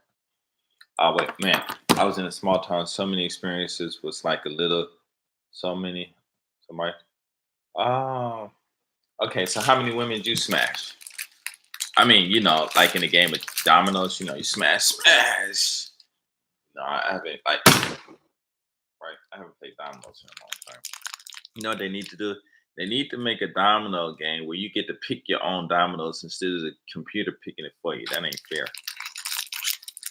I wish I could do that. I should do that. Make one like that. So how was your experience? I am Wakayama. Other girls that came out here, when I'm out here small, it's kind of small. Yeah, they all came to me. I think, yeah, I think maybe all except for maybe 2 or 3 women, they all came to me. Man, just imagine you is being in a place and you're not even a superstar. You're just there. Women just come to you. Like that woman being the video, one of my videos being there. I'm just out there just filming this when Japanese woman come over to me. No, she's a little scared out. Man. Oh no, it's a trip. This is good. No, actually it's just holding my Wait, hold on. Give me something to eat. Damn. Oh, bro. I got this channel called Chat with Just Do 50 JPM. I think it's CW Just Do 50 JPM. So what I want to do is make that channel big. So we guys are cool. You need to find a platform where we can talk to each other. Just talk about anything. You don't have to say your facts. Just talk about anything. No. I'll upload it on that. Whenever money come in, we just put it half and half. I'm good with the money. I'm not a thief. No, I am a thief. I stole some more time from myself. And I should have been doing what I should do. I got this thing. Friends be talking shit. Man, I don't like Japan because, I'm making $3,000 a month, But I just sitting there all day doing nothing. You know what I'm saying? They should just let me go. Man, I don't like Japan. You know why? Because I don't like my job. I get paid $3,000 a month, and all they do is have me stand up in front of the class and just say, apple, apple, apple, apple. I like feeling stupid standing in front of the class, for 30 seconds saying apple, and then sitting in front of the class for the next 15 minutes, then they tell me to go out to class, and I just got to go sit and wait. But you're getting paid. Yeah, but it's boring. I'm like, but I know back in the days, like we used to say, man, I wish I had a job where I could just sit down and do nothing and get paid. Guys, come on here and get that. Maybe some man and stuff. What's up, new viewers and stuff like that? I'm just tripping and stuff, I can't sleep, even though my eyes are sleepy. But I don't know. I can sleep in late tomorrow. Actually, I need to get my black butt up and get out there and make that money. I know how to make $1 million a year. Remember the calculations for me? Check this out.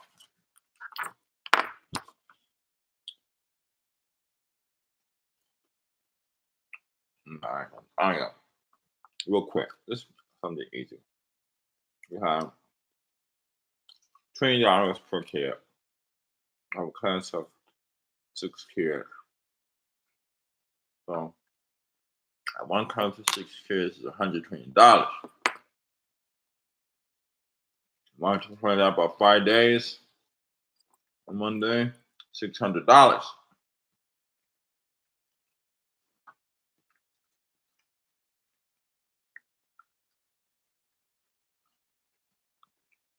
Dang, Kuwait, night and day. Damn.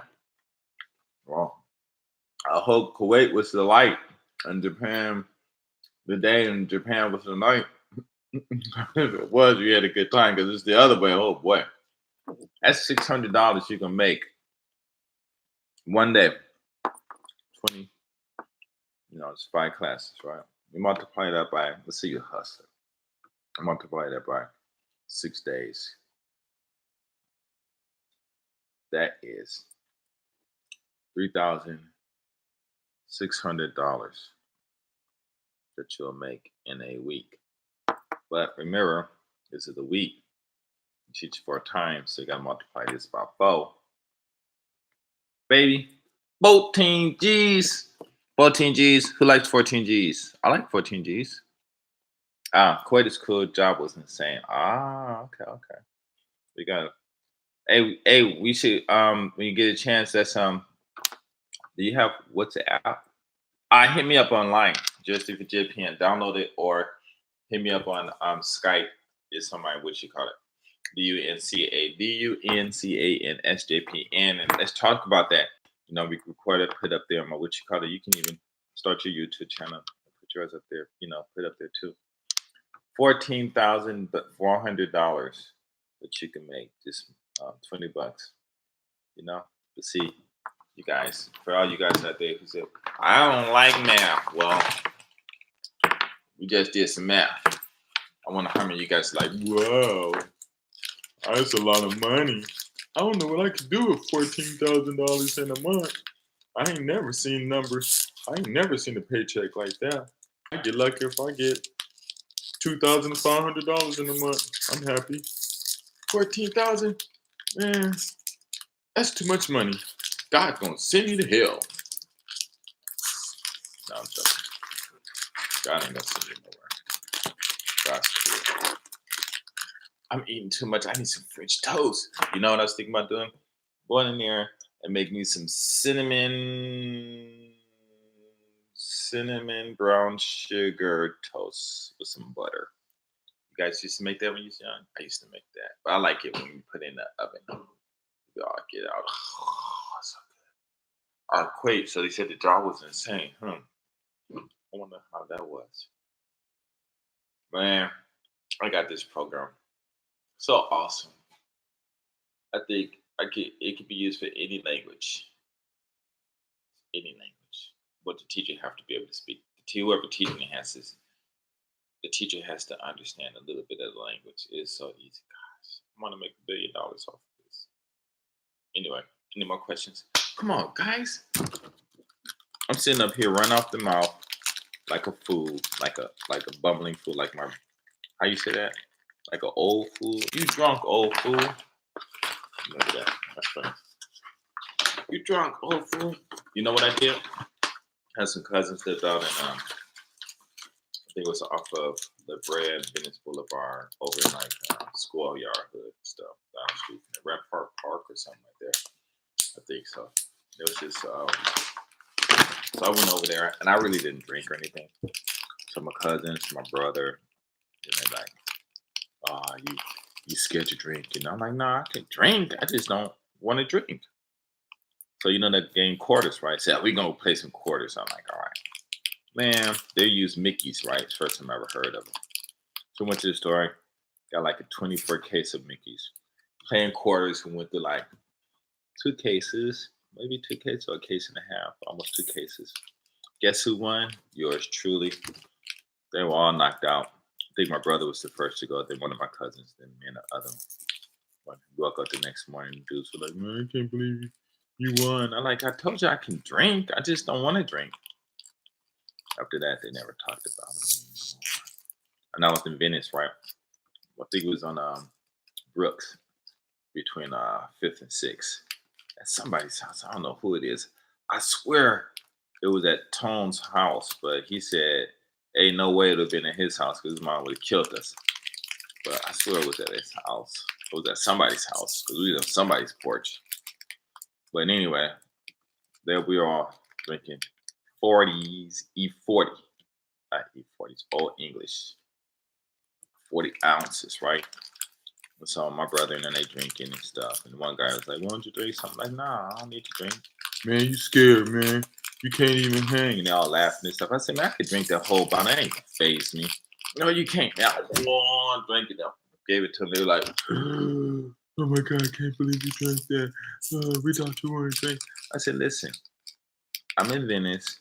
I'm being a good boy because Venice is the only black neighborhood I ever lived in, and I never got in fights with anybody and lived in the hood. Inglewood got in fights. Detroit was like mad crazy every day. Gosh, man, them guys are relentless, man.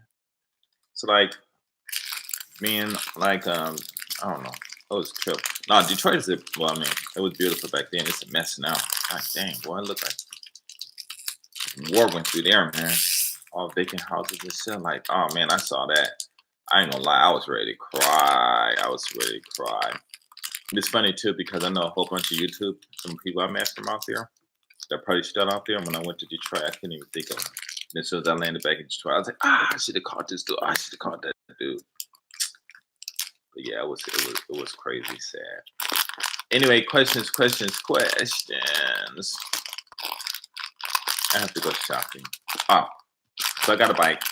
And you don't wash your bike and get dirty, right? You get that little oil kind of black sticky stuff. I'm sure you guys know how to get it off. But you know what I used to get it off? Fingernail polish. Put it on, right off. I'm like, man, that's some serious chemical stuff, man. I need to get back into that chemistry. Chemistry. No questions. Come on, guys. Y'all just sitting here All right, who's actually looking at the screens? Give me a thumbs up. Nobody. Okay, I'm gonna think of something really exciting. Well, I have a whole bunch of stories, but they're adult content stories. So I don't know if I should be talking about them. I have a lot. Man, I remember this one though. It was funny. So I'm in this club. And I learned to stand by the cool things. Even though I forgot why I even asked you to put a thumbs up. If you just looking, hey, fifth person coming in, what's up, what's up, what's up? Okay, what's up, what's up, what's up?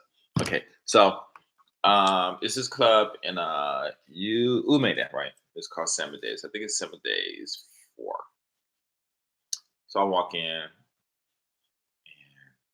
I learn later, just chill by the bar because that's where the women come in, right? And so I'm chilling. This one girl come in. She orders a drink. I order my drink. I'm like, "What you drinking?" She's like, "I'm drinking something." I said, "Can I have some?" No. She walks off, right? Then she comes back with another one. Come back to another drink. I'm like, "Hey, what's up?" So you again. I said, "Yeah, what you drinking?" "I'm drinking this guy some." She like, "All right, give me a little sip." That went on for like 4 or 5 drinks, right? And then she came over to me with the last one. She was like, "I'm drunk." You know what I'm drunk means, right? Well, if you don't, it means something. Man, we went outside. Man, it was really interesting what she did. Man, we went outside and went by this bike stand, and I stood up against the wall, and she just walked over to me and took off her because she wore a jacket. I guess when we went outside, maybe she was jacket or something. Or she had something on. I forgot, but whatever she had, she took it off. Walked over to me, put her hands on my face like this, then put her hands on my shoulders, and then she stood back and punched me right in the stomach. No, I'm joking. She said, "Yeah, you thought you were gonna get some, huh?" No, I'm joking. I'm tripping. But anyway, I can't talk about. I can talk about myself, but I can't talk about it here though. But anyway, I see what I want to talk about. You guys gotta give me something to talk about because I got most of my stories are all adult. Let's see what else happened. Oh, so I talked to one of our friends out. His white guy. He got Lexus 470. I think it's the big one. No, dude got some what's the thing called? Now with Lexus, you can when you order walled tires, you can design them or whatever color. Yeah, like that was good, huh? And uh yeah, so I saw him driving. I pulled him. I said, "Yo, pull over, talking and stuff, man." It was pretty nice, man. Those big old 4x SUV, but I wouldn't buy one because they nice to have the SUVs, I guess. But it's just like way up in the air and everybody can see. It's like no privacy. Even though I did get to drive they let me have one. Which one was it? Yeah, I drove one of those SUV Lexus trucks, not the new ones, the ones they had before. I forgot what it was. Because the Lexus, boy, they treated me nice. I ain't gonna lie. I got to drive everything that was new. I got to drive by myself, except for the new 500 sports car. Brandon would come with me. Mhm. You know, drive the car. No, I'm just chilling. Let's just talk. You know, it's real cool. But yeah, man. I wish I could spend more time in Tokyo with your condition. But yeah, my friend went to a club in Osaka. I'm sure he won't mind. You tell him. I walk in the club looking for him. I'm thinking he like a skinny dude, right? He was kind of muscular and stuff. But my height looked like Chris Brown, Drake looking stuff. Man, I walked in the club, man, he all kissing on this girl and stuff. I was like, what's that? I didn't even know it was him. Yeah, they are. Saw me because I've never saw him before, but he saw me on YouTube. Oh man, that was you. Real cool. Wow, real funny. I gotta go to England and visit them. Visit Carl too. Visit all y'all. I go to England. Step out that plane, man. What we got? Call you up. Go to your hood. Yeah, Ralph. You're my hood now. Let's see you talk all that gangster stuff. Where you from? Huh? How them guys out in England with that British accent talking shit to me. No, nothing. What's up, Mark? I gotta come out to England. My friend Conditioning, he's out there too from the UK. So, well, I'm eating. Sean Halls is up. Give me a thumbs up. I don't know. In Taipei, my wife and her crazy sister went to Taipei and bought some chocolate. Oh, it's chocolate with something in it. That's what it looked like. I guess, you know, it worked pretty good. You know, when I first got to eating it, it was like hard, but I guess I had to sit out and get kind of soft. But I have no idea. Oh yeah, um, the first, yeah, there's a whole bunch of them. Man. Made some videos together too. I forgot that one brother's name, but yeah, the last one I met, he's a Muay Thai guy, big old dude too, bigger upper body, skinny legs. Yeah, yeah, man, I had some really interesting conversations. I met him. We hit up in the club. Oh, you met him? Was I with you? You gotta tell me. I forget. I mean, if I meet a girl in a club, get her number, and forget, by the time I wake up the next day that I even met her, you know damn well I ain't gonna remember shit I did with no dude. Especially you talking about you. I met a dude, and then you think I remember that shit? Hell no, man. Like that. So I'm just talking to Mark. Excuse me.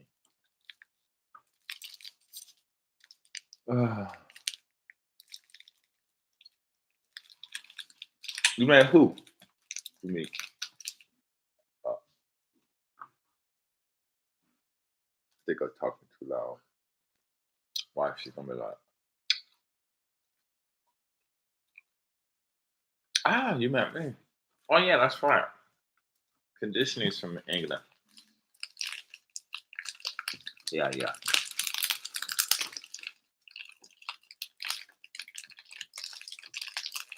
Mm, okay. See, I'm missing on everything. Yeah, me and conditioning man, he cool.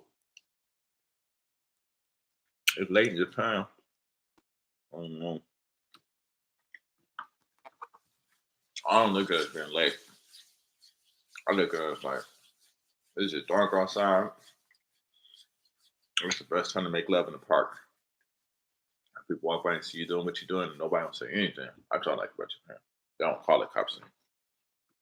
Um,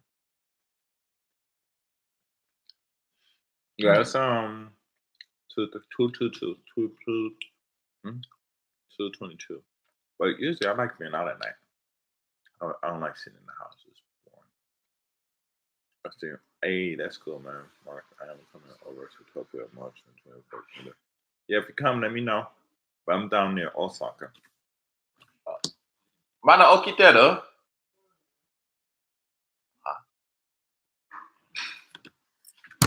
I just asked my wife, "Are you woke? Are you woke?" And she like, "No." And then I go in the door and I asked her a question and she answered it. How can that be? No, I'm still. That was a joke. She said, "No, I'm sleeping." She said.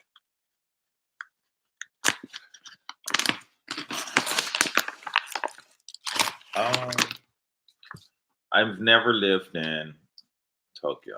I went up there. It seemed kind of intense, but I would say the best would be Nagoya, because they got all kinds of stuff there, especially the Brazilian women, the BB Brazilian women.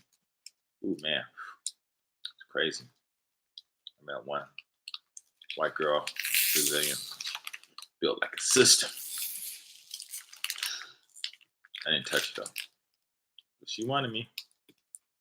6 Brazilian dudes. I'm dancing in the corner by myself, drinking my red wine. And she come over, fine as fuck, man. She was definitely a dime. And she started talking to me and started dancing with me. And took my hand and put it on her body, and I moved my hand and put it above her head. And she kept doing it. And 6 Brazilian dudes came over to me. Why you dance with one? Why you dance with her? Yeah, definitely Nagoya's probably the women out there. They nice. A lot of women too. You got to go to Sakai, but really nice. Then you got a lot of cities around it, little small towns and stuff. But Nagoya's, for me, it was the best. Better than Osaka for sure. The women out there, they talk to you. That's in Nagoya's where 2,000 women came up to me in 2 years at least. But anyway, me and her was they was like, yeah, they were my height too. And the one dude was with this girl. He's like, why are you talking to her? I'm like looking, I'm in the corner, and I'm like, 6 of them, and I'm like, what the fuck you mean? Why am I talking to her? She came over here to talk to me. We don't want you to dance with her. I'm like, don't tell me what to do. I said, if you don't want her to dance with me, you tell her. Don't talk to me. I'm not here drinking my yeah.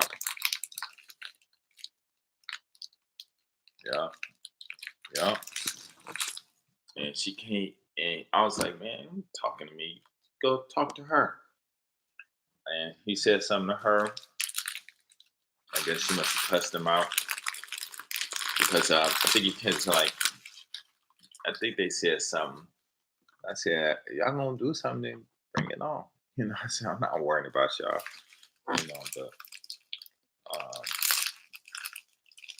But yeah, it was just weird, man. She cussed him out and she kept dancing with me. Then after the club, I went outside and she came out with me and we were sitting on the curb. Dude came up again. Yes, Hills. I've never been to Fukuoka. I've always wanted to go. But yeah, I heard, yeah. There you go. There you go, Mark. Nagoya, Fukuoka. And I was on the curb. He came over, started talking shit again. She cussed him out. I don't know what she said, but she cussed his ass out.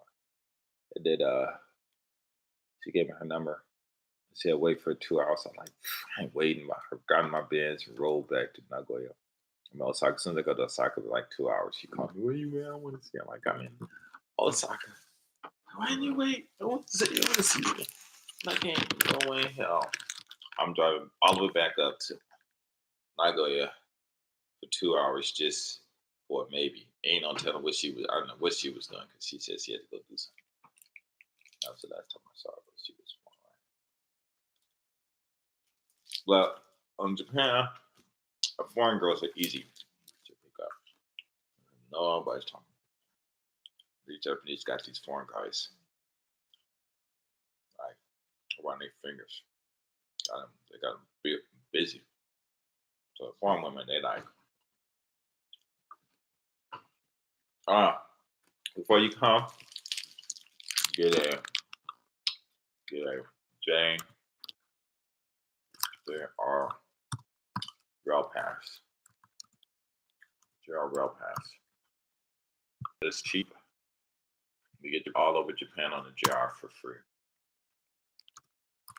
But you have to get it before you come to Japan. To Osaka, I don't know, for a couple hours, 3 hours. Take that Shinkansen, get on the plane. Oh man, that thing just flipped out, flipped around. I mean, I get on the plane, get on the train, see a cutie sitting next to you, start macking to her. I can't tell you what I did though. With my cutie. On the plane. We go to Shinkansen. Boy, I went to the bathroom. She followed me. I was like, Oh God, nobody said anything. I was like, dang. Yeah, check that out, man. Your rope has like $250. It just depends. I guess you only be here for 10 days. So I just go ahead and get it for. I would just get it for 10 days, and then before you leave, and give your address, and you send it to me, and I can use the rest of that 4 days, so I can travel. But I'm saying, I think it's like a week and then 2 weeks. If you get a week though, you'll them extra 3 days without a trail pass. I mean that JR pass is.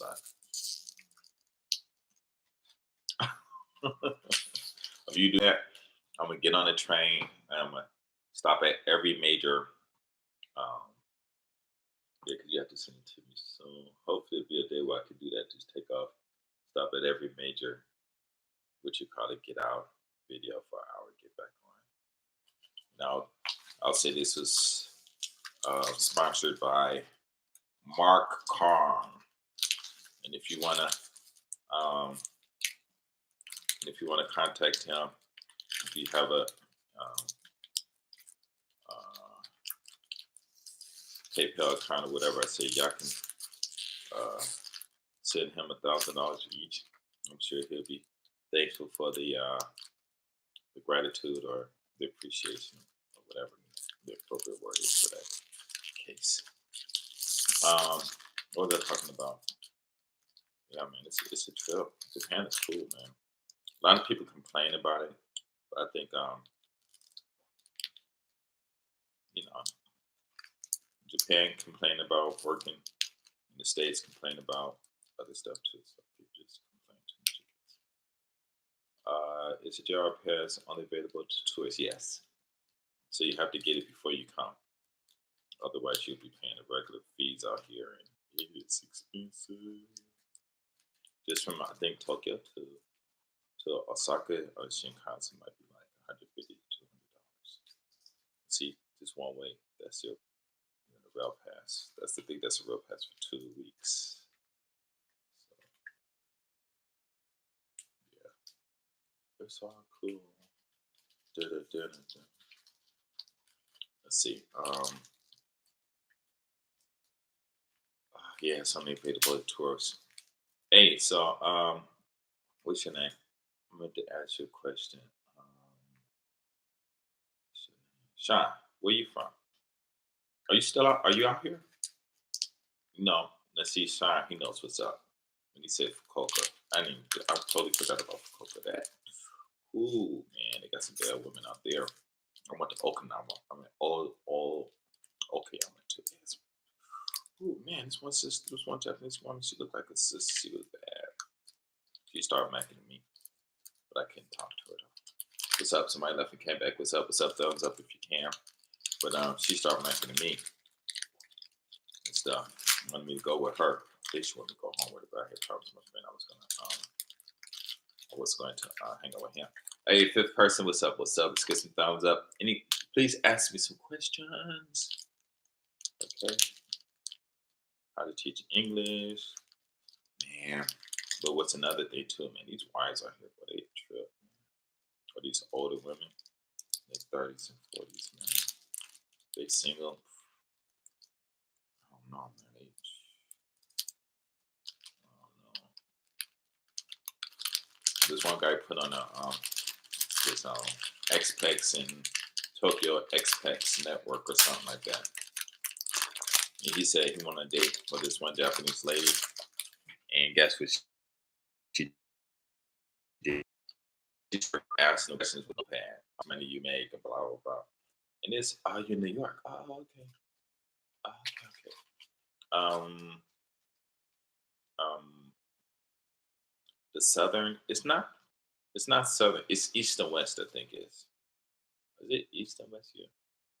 Because southern is not so far. It's more east west than it's south north. But yeah, this if you go south, I guess it would be called south. Yeah, I guess it is south, but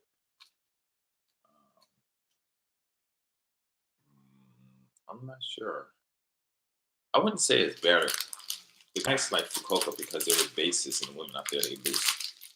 And Nagoya, the women out there they lose. And they speak a lot of English in Fukuoka they do too. Tokyo is yeah. But I mean the women are just way more friendlier. You know,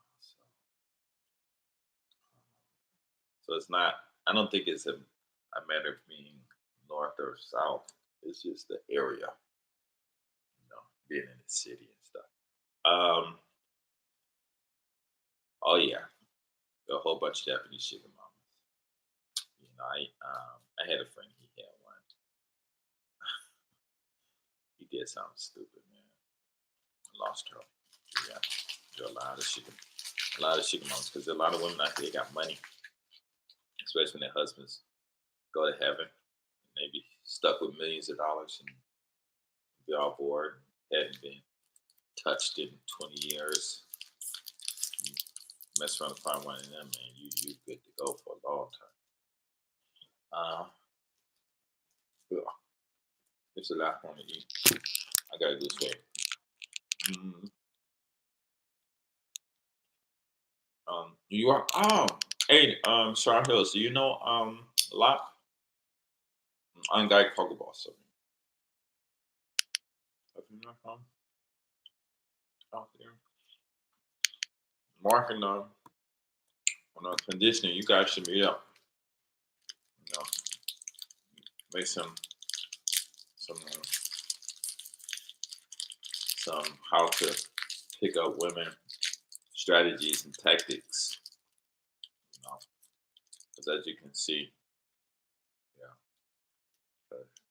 conditioning can help you a lot. Yeah, major camp in Japan. Okay. Any other questions? Anybody have questions? Ma'am, what you gonna do with a sugar mama? I want one of my friends, she had one.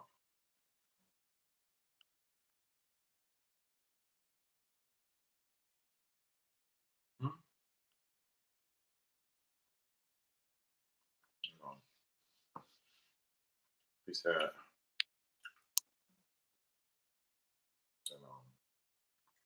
she gave him a total of $4 million. $4 million.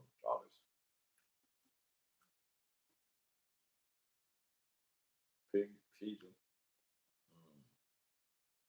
Well, you come down to Osaka, we could do something together. I remember I talked to you 3PU. You guys watch that GS350 versus 3PUA's video? That shit was so funny. What happened that day? In a cab, my French white dude was walking. Yeah, man. Every time.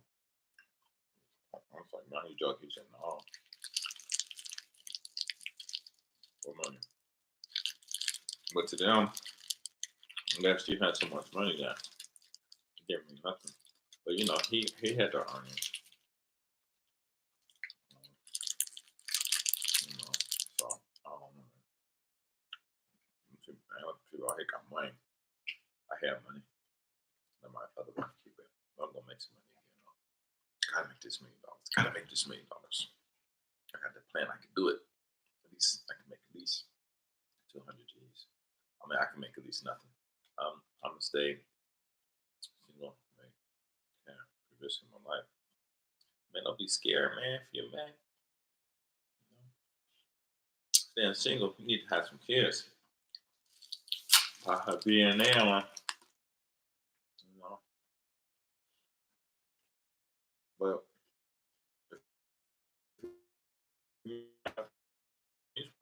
my kids, I just talk on second, the second, the first kill. Then we want money. Looks like everything. Just takes like everything for you. And then we go into the single mama.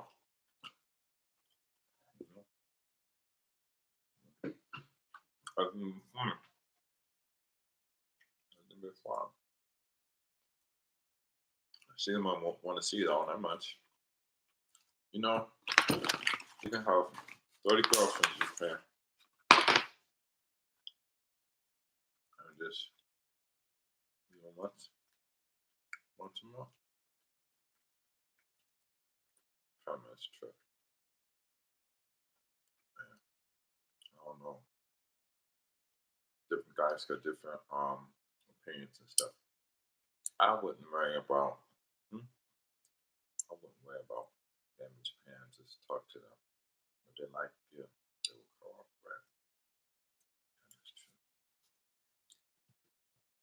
Hey, Sean, man, you need to share some of your stories. You sound like you've been a Mac out here.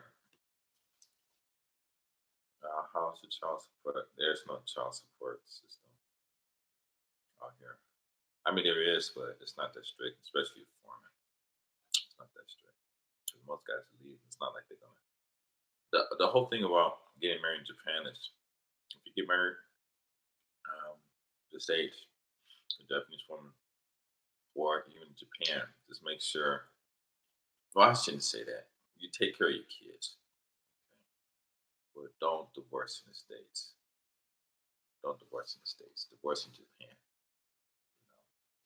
Because if you get divorced in the states, they're gonna screw you. It's not the same as in Japan. I think you only pay like, well, for I heard it's like $1,500. That's a lot of money. I don't think you're paying that much. You're paying that much more. I guess you're paying more in the states, but don't worry about divorce. Your wife's not going to divorce you out here unless you just really fucked up. She don't want to be with you because she wants to be with some other guys.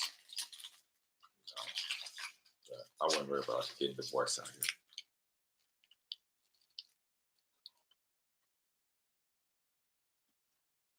Okay, cool. Yeah, because you get married out here, we can have one wife, and of course, after you're married, women really gonna come to you and have a whole bunch of girlfriends. I don't know why. But it's just family say so. You say like my mom told me, women like married men. Crazy. Okay, let me think. Mm. So I want to do something. Crazy thing. I think I said before. It's different work though.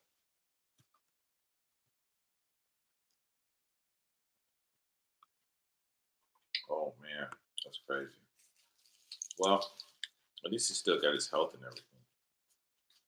I don't know, man. See, that's what love does for you. It blinds you. Love is blind.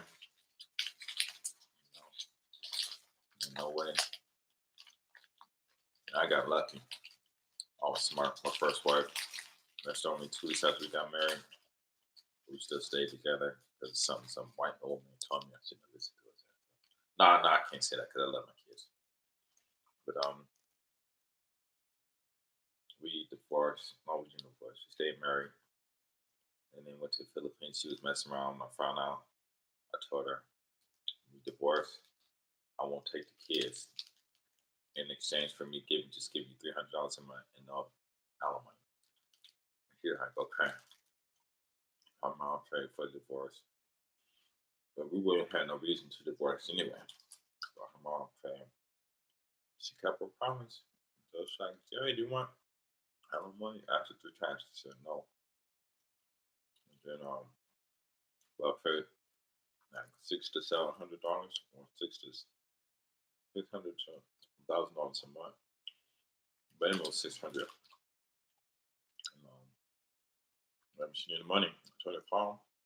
She called, and he just was in the bank. Well, my mom had to pay child support and alimony. Ooh, I looked up.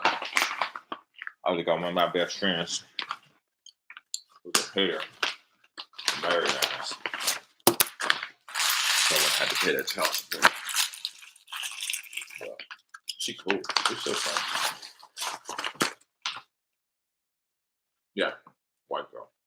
Never made a sister, no. Sorry. Y'all said no. But at that time, I was only 21. I guess they would say no. White girl. Trip, man. It was funny though. We never argued. They went to just fucking around. I didn't care. But in the Philippines, they hate the West out there. Can't make her wife go home to the States. It's not fucking let her do what she wants. I didn't care. Plus, I didn't marry for love anyway. I don't know why the hell we got married. Let's see.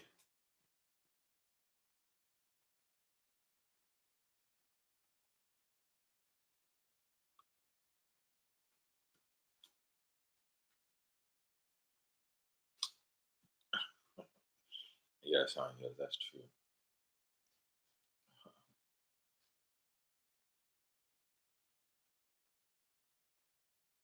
Oh man, I didn't care because we were like friends. I don't even know we even got married anyway. We ended up having two beautiful kids.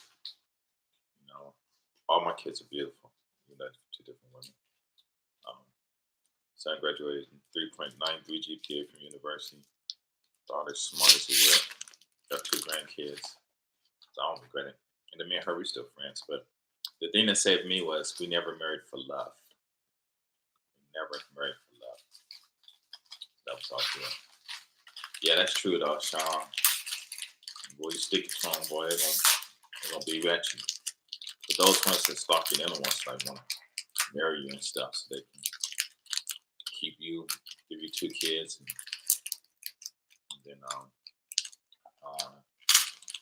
give you two kids and pull that Japanese woman wife stuff on you, be out mess with your husband. But I mean, not your husbands, your homies. Him. And I mean, I don't hate on these women. I think they're doing a good job. Hey, what's up? Fifth and fourth period film. You guys chime in. Let's see. Not companies from there, like per time, couple of my time. Yep. Of my wife told me, I want to have it. I'm like, crazy. Brother, had that in your head.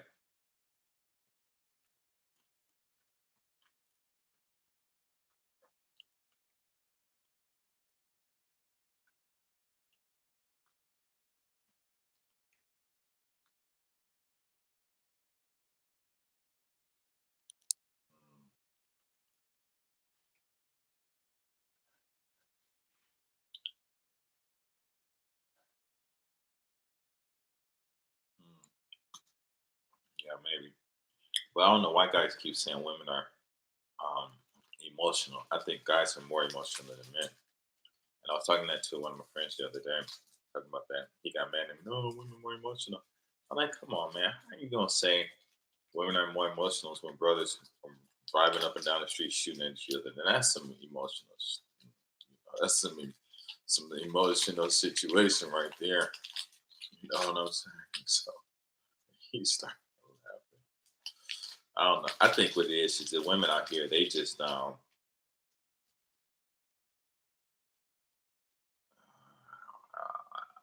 don't know about that, Mark. No, I don't think so. I think it just depends on the person and who they with. Man, my mom raised me. I mean, that's another thing too, Sean.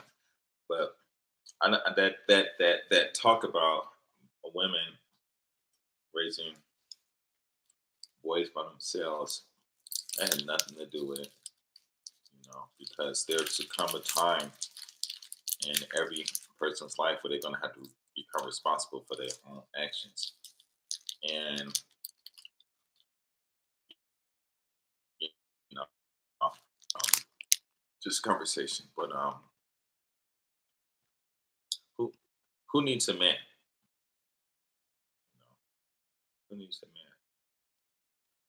You know what I'm saying? Do a man need a man? I mean, nowadays I guess they do, but I mean, just in the tip. Uh, let's say. Well, anyway, you know, who needs a man? You it's a woman. Basically, it would be a woman, and a woman can teach a boy how to be a man because women need men, and a man can teach a little girl to be a woman because a woman needs a man. Okay, and the only one who knows about women, more than a man does, it's a woman. A man does not know more about women than a man. I mean, a man doesn't know. A woman knows more about herself than a man does. So she can teach a boy to be a man because only a woman needs a man, and vice versa for the fathers and the daughters. So all this talk about yeah, yeah, dudes just bury their emotions and front like things sometimes. Yeah, just should go because emotions. If you guys, yeah, even look up the meaning of emotions. My friend sent it to me. They say emotions make the glands and the muscles move. For emotions, um, emotions are in the movement. So,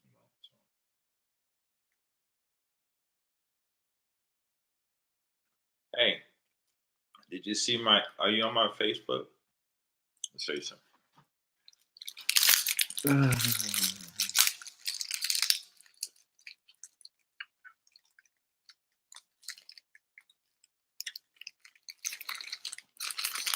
In Japan, it don't matter if you're nice or not because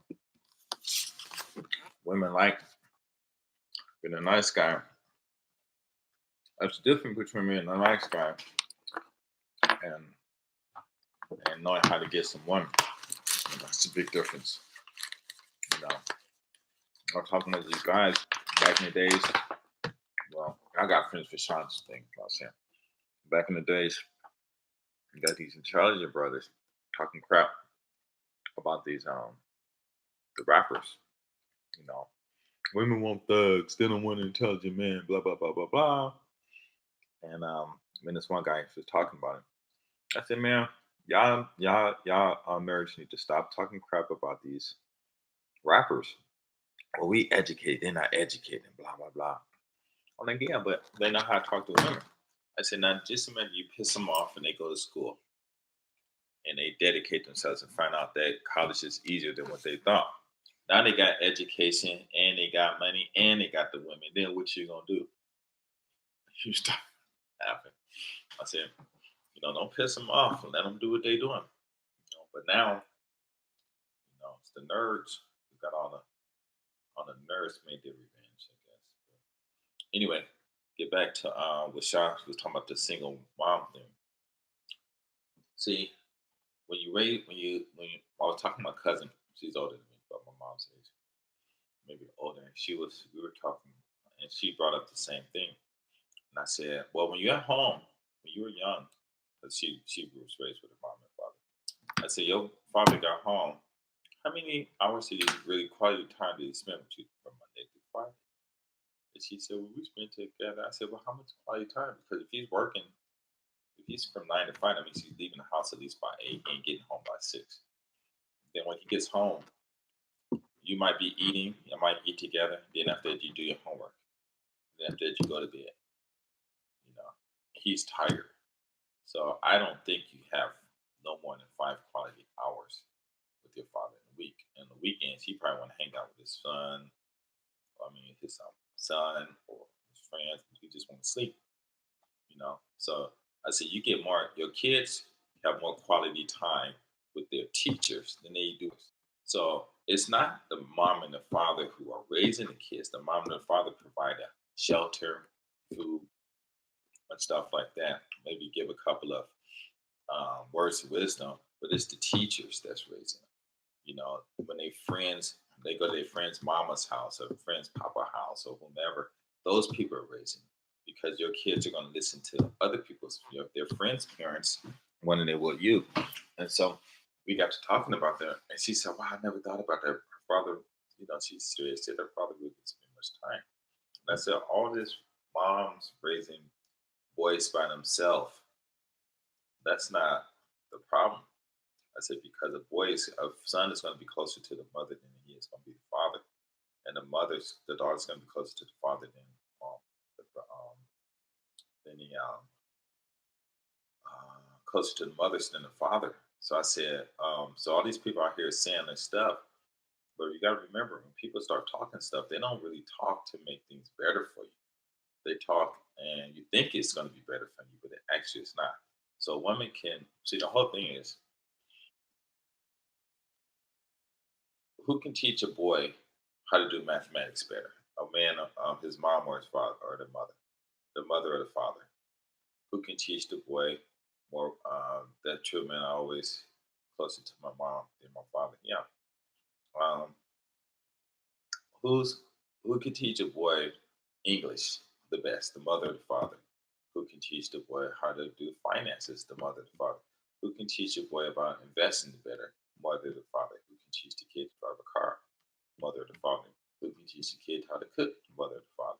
See, the whole thing is what everybody's missing is both parents can teach the kids. It doesn't matter. Anybody can teach a kid something. But what and a mother can teach a boy how to be, how to grow and be mature mentally. And a mother can teach a daughter the same thing, and a father can teach them both the same thing. But a mother cannot teach her daughter how men feel. Okay, that's where the father comes in and teach the daughter.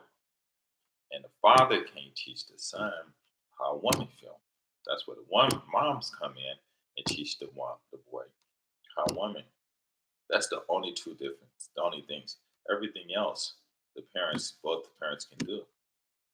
So mother walk over to the all right. I'm gonna teach you how men are. And father hear that he would what the hell are you talking about? You can't teach her about no man. Like my wife's to my I'm a man. Like you ain't got no man. You ain't got no penis.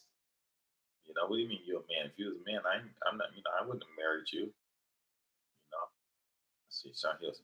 There is a lot of men with female tendencies because they don't have proper guidance from other men or father. Woman never function in this. What does a man or a woman tell you how to live? Okay. See, that's what I'm saying. What you're talking about now is because you said there is a lot of men with female tendencies because they didn't have proper guidance from other men or a father. But every um, if they didn't have proper guidance from a man, other man, or another father, basically guidance, you're talking about teachings. What I was just saying, who can teach a son, a boy, better about mathematics, a boy, a mom, or the father. And the second sense, also, a woman never functions in the world as a man for a woman to tell you how to live. But the whole thing is, that's a mother. A mother always tells kids what to do. The mother is the first teacher, if unless the father says, the mother's always the first teacher because the kid is born and from developed in a womb, and her voice is probably going to be the first voice and the first voice he's going to live. I mean, the first voice he's going to listen to. So I understand what they're saying, but both parents can teach. You know,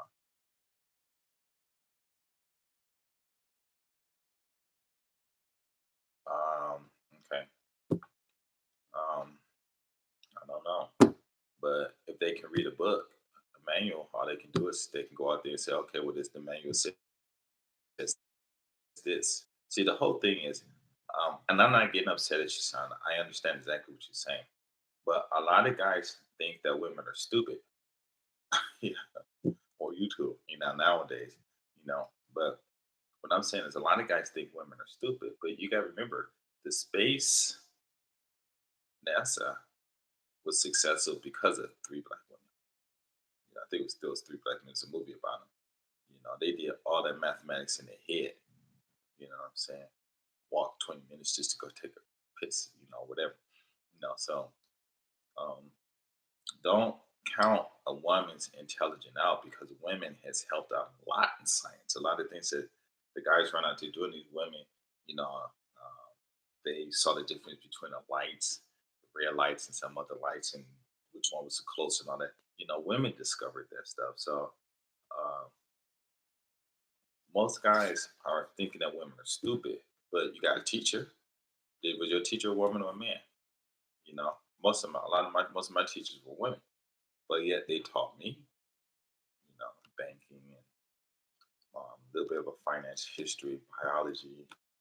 I think even had one female teacher for a gym teacher. You know what I'm saying? So we're growing up in this world where the white man said a white woman or any woman can't tell a man what to do. But sure, you can tell a man what to do, but it's a man's decision to listen to it or not. And all them guys, they kids, they let their mom, then when they get mad, the mom dies, and they start flipping the switch and start, tripping and stuff. So the whole thing about it is not, remember, a man, a man. What defines a man? Because our body grows in stages from a baby to an adult. Those are the stages that we're going to grow through. A baby, a toddler, a child, a teenager, an adult. And despite our mental development, you know, you're going to go through those stages. So you can be an adult, but being an adult doesn't mean you're a man. A man is when you're mentally capable of making the right decisions, where you are mentally capable, where your mind matures. Because a lot of these guys out here, their minds are not mature, and some of these women aren't either. But a real man is not going to mess with an adult female who's not a woman. And a real woman is not going to mess with an adult male who's not mentally a male. And the problem is that these guys go out here and they shooting up everything, but it's not because it's the man in the house. It's because these gangs got guns, and they see that you join a gang, we're gonna beat you up. We probably gonna kill you. The father come out and say something to the gangs these days, they don't get shot up, because now it's these black gangs, that's more stronger than the homes, and people say, oh, well, it's because they had what father was in the house. No, it's because they got that weapons. It's like slavery, you know. It was all because of the technology, and it's the same thing now. Whoever got the big man gun is going to be the ruler. Now it doesn't even matter. Okay, let me see. Women are very clever before men all the time. I'm not these groceries. No, okay. Oh, okay. See, that's what I'm saying. There's a difference between a woman and a man versus a male or female adult. Okay. You got these adults that are still mentally children, and they the ones running around here doing all this stuff. But a real man that's mentally taking charge of his decisions, taking charge of what words come out of his mouth. A real woman who take charge of their decisions and understand what words, take charge of the words that come out of their mouth. There are two different things. And me and my mom had this. Okay, all right, Mark Carm, hit you up. Please try to hit me up next time. Okay, have fun. Okay, get yoked. My little arms. but there's a difference. So me and my mom was in Hawaii. I went out there to stay with her, my brothers, and for like a couple of years. And then my mom was talking, and she was like saying how she was having problems finding a man. And I said, Mom, the reason you are having problems finding a man is because you're not a woman. And she was like, what are you talking about? I said, you're an adult female, but your mind is not ready. It's not developed to what we would call, quote unquote, a woman. You know, and if a real man came and saw you how you are now, he would not date you because he knows that you still mentally you're a child. And I say, and let's say if he did marry you, well, the only thing he could do is teach you how to be a woman. Okay. he would have to teach you how to be a woman because a man needs a woman. Okay, so he'll say, "Well, this is what you should do. This is what you're supposed to do." He's not going to teach you mathematics stuff. It's just a mental thing of how a woman should act so that she will be compatible with a man so that they can get together. The whole thing about that communication is not trying to see who's better, whatever. The whole thing, a man and a woman's um, objective is to unite as one.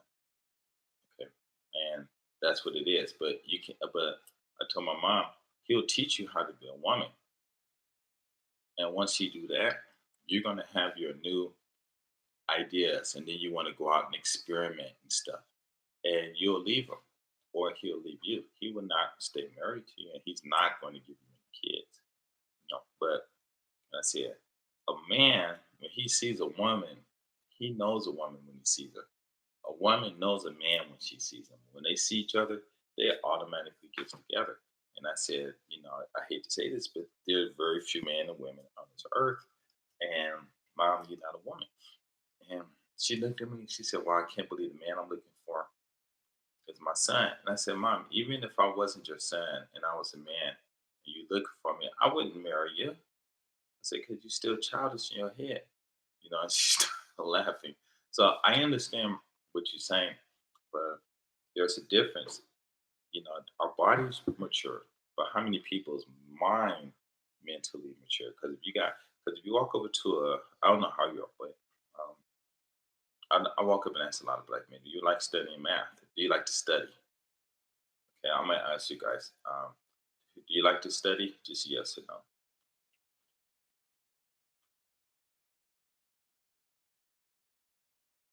No, guess nobody likes to study. Okay, okay, good. Sean, do you know what the word study mean?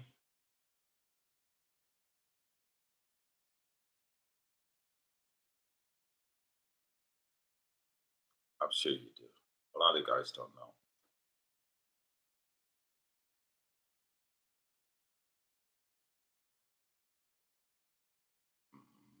No, not to research.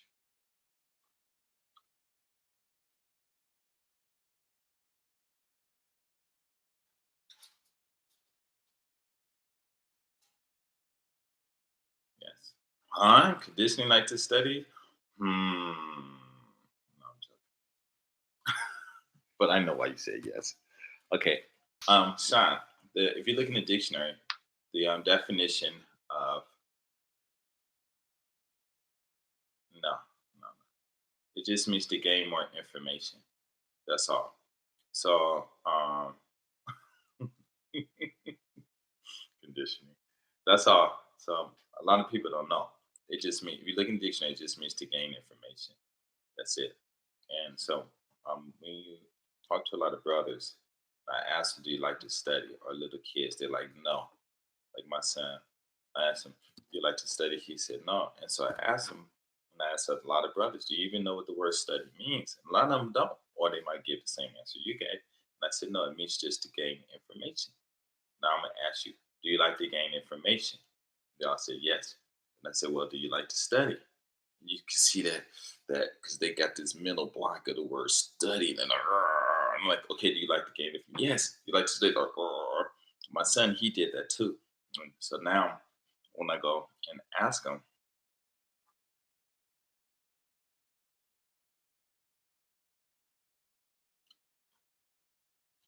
well, think about it. To gain information means that you're getting some information that you never had. But to get a better understanding of something, that means that you you already got that information, and now you want to dissect it all the way to its prime. Okay, so that's the difference. Okay, you're saying to get a better understanding of something, but to gain information means that that is that to gain information means that that would be your first experience or whatever it is that you're studying or whatever information that you're trying to get, you don't have it. So the first one to gain information means you have you're getting something that you don't have. So it's like I got this empty. I was a little bit of water, but let's say it's empty, and this is something. I get some information, I put it in it, and it's full. Then I got this information, but I want a better understanding of it. But it's because I already have it. So that's the difference. And see, that's the problem with. I'm not saying it's a problem. Don't get up. Don't get me wrong. But see, a lot of us don't understand a lot of the words that we know. Okay, like I asked a simple question. What does the word multiply mean?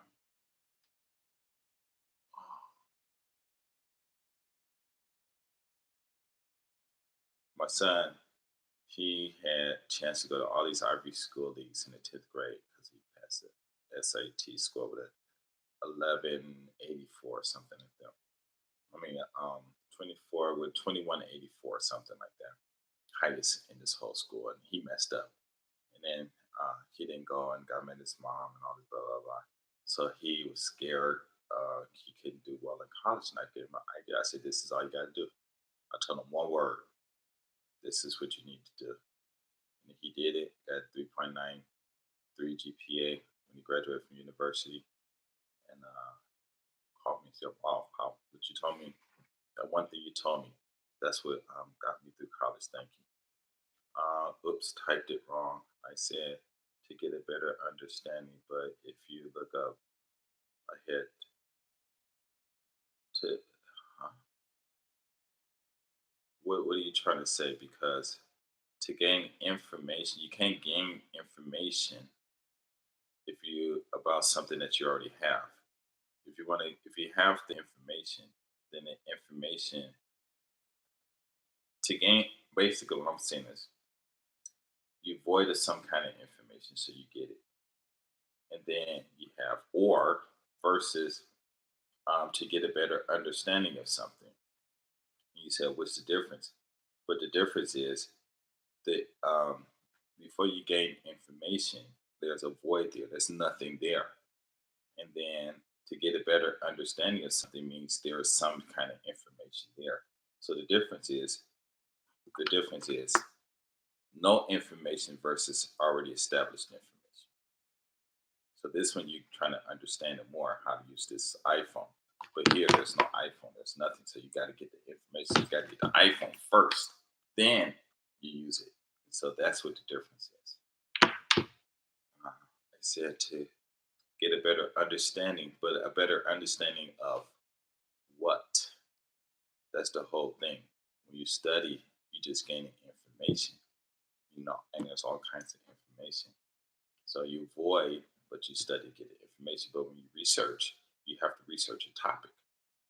Okay. So yeah, so you got to research the topic, but that topic is something that you've already gained before you did the research because you got to gain it. You got to gain information or gain a topic or whatever before you can research it because you can't research nothing. If there's nothing that if you don't have the information, then there's nothing to research.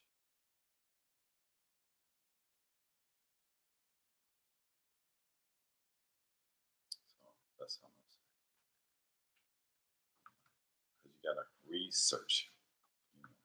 Research. You got to read. There's two different things. To search, gaining information is to search, and then to research means to gain more, to get better understanding information.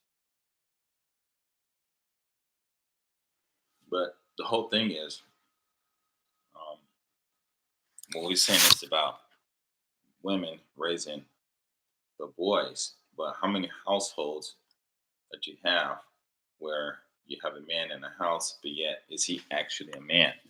And I'm not talking about being abusive and everything. How much time does he really study? Have time to study with his kids? How much information and quality words that he's sharing with his son? So it just, I mean, it's just like a woman with a master's degree marrying a brother with no degree. That's not happening. That's a problem. Because he can't teach his kids anything because she got way more knowledge than him. And then what do you do in that case? But I actually like multiplication. I ask a lot of brothers, what does multiplication mean? Do you know what that means? If you can. Hey, what's up to the person? Thank you. Thumbs up if you can. But what's the definition? Anybody can answer other than condition. What does the word multiply mean? And I've only had, I think, 4 or 5 people actually give me the right definition. But no, if you have to look it up, don't answer. And it's really interesting. Well, there's nothing that your mom, that your dad can teach, that a man can teach a boy that a mom can't teach a boy. But there is something that a mom can teach a boy that a man can't teach a boy. And there's nothing that a mom could teach uh, a boy. A man can teach a girl many things, just like the mom can teach her the same things. But um, there is one thing that a mom can teach a boy, her son, that a man can't teach. And see, guys, and I don't know why people are listening to that BS hype, because it don't matter. Your kids are being trained by those schools, nursery schools, kindergartens, teaching them all kinds of stuff. And the parents aren't usually the mom or the father. The parents more than likely are going to be the teachers, the game bangers, the winos on the corners, and the police officers. Those are usually going to be um, the main people that your kids are going to have more interaction with than they would you. The word multiply just means to copy. I talk to a lot of people and they say it means to add, but there's no adding in multiplication. There's only copying. And so I mean, it's a lot of things. But I mean, I understand what you're saying, because even my I think it was my brother or one of my friends. These guys were saying a woman can't teach a boy to be a man. But damn, how many boys raised with their father, and their father teaching them to be a man? Because most boys, they end up fighting with their fathers. Let's see, a woman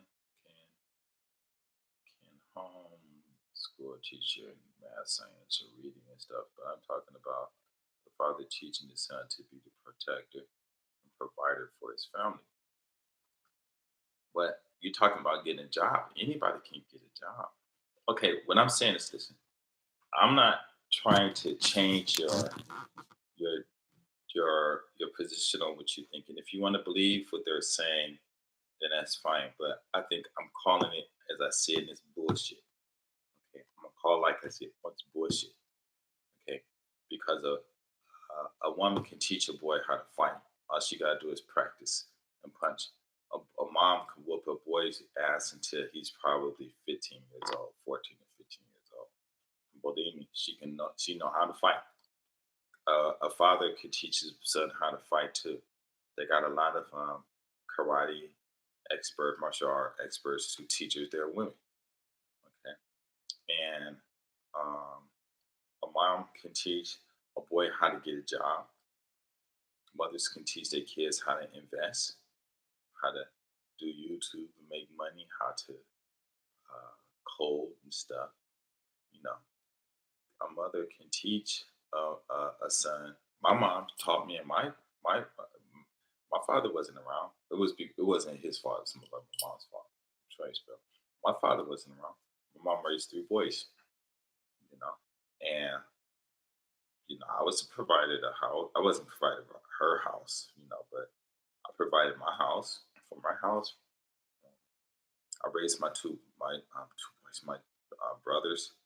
I didn't raise them, but I was there, and I put knowledge in their heads. One is in Japan because of me. One has a family because of me. The one that has a family, he bought me a real nice watch, a Davidico watch. And uh, he told me that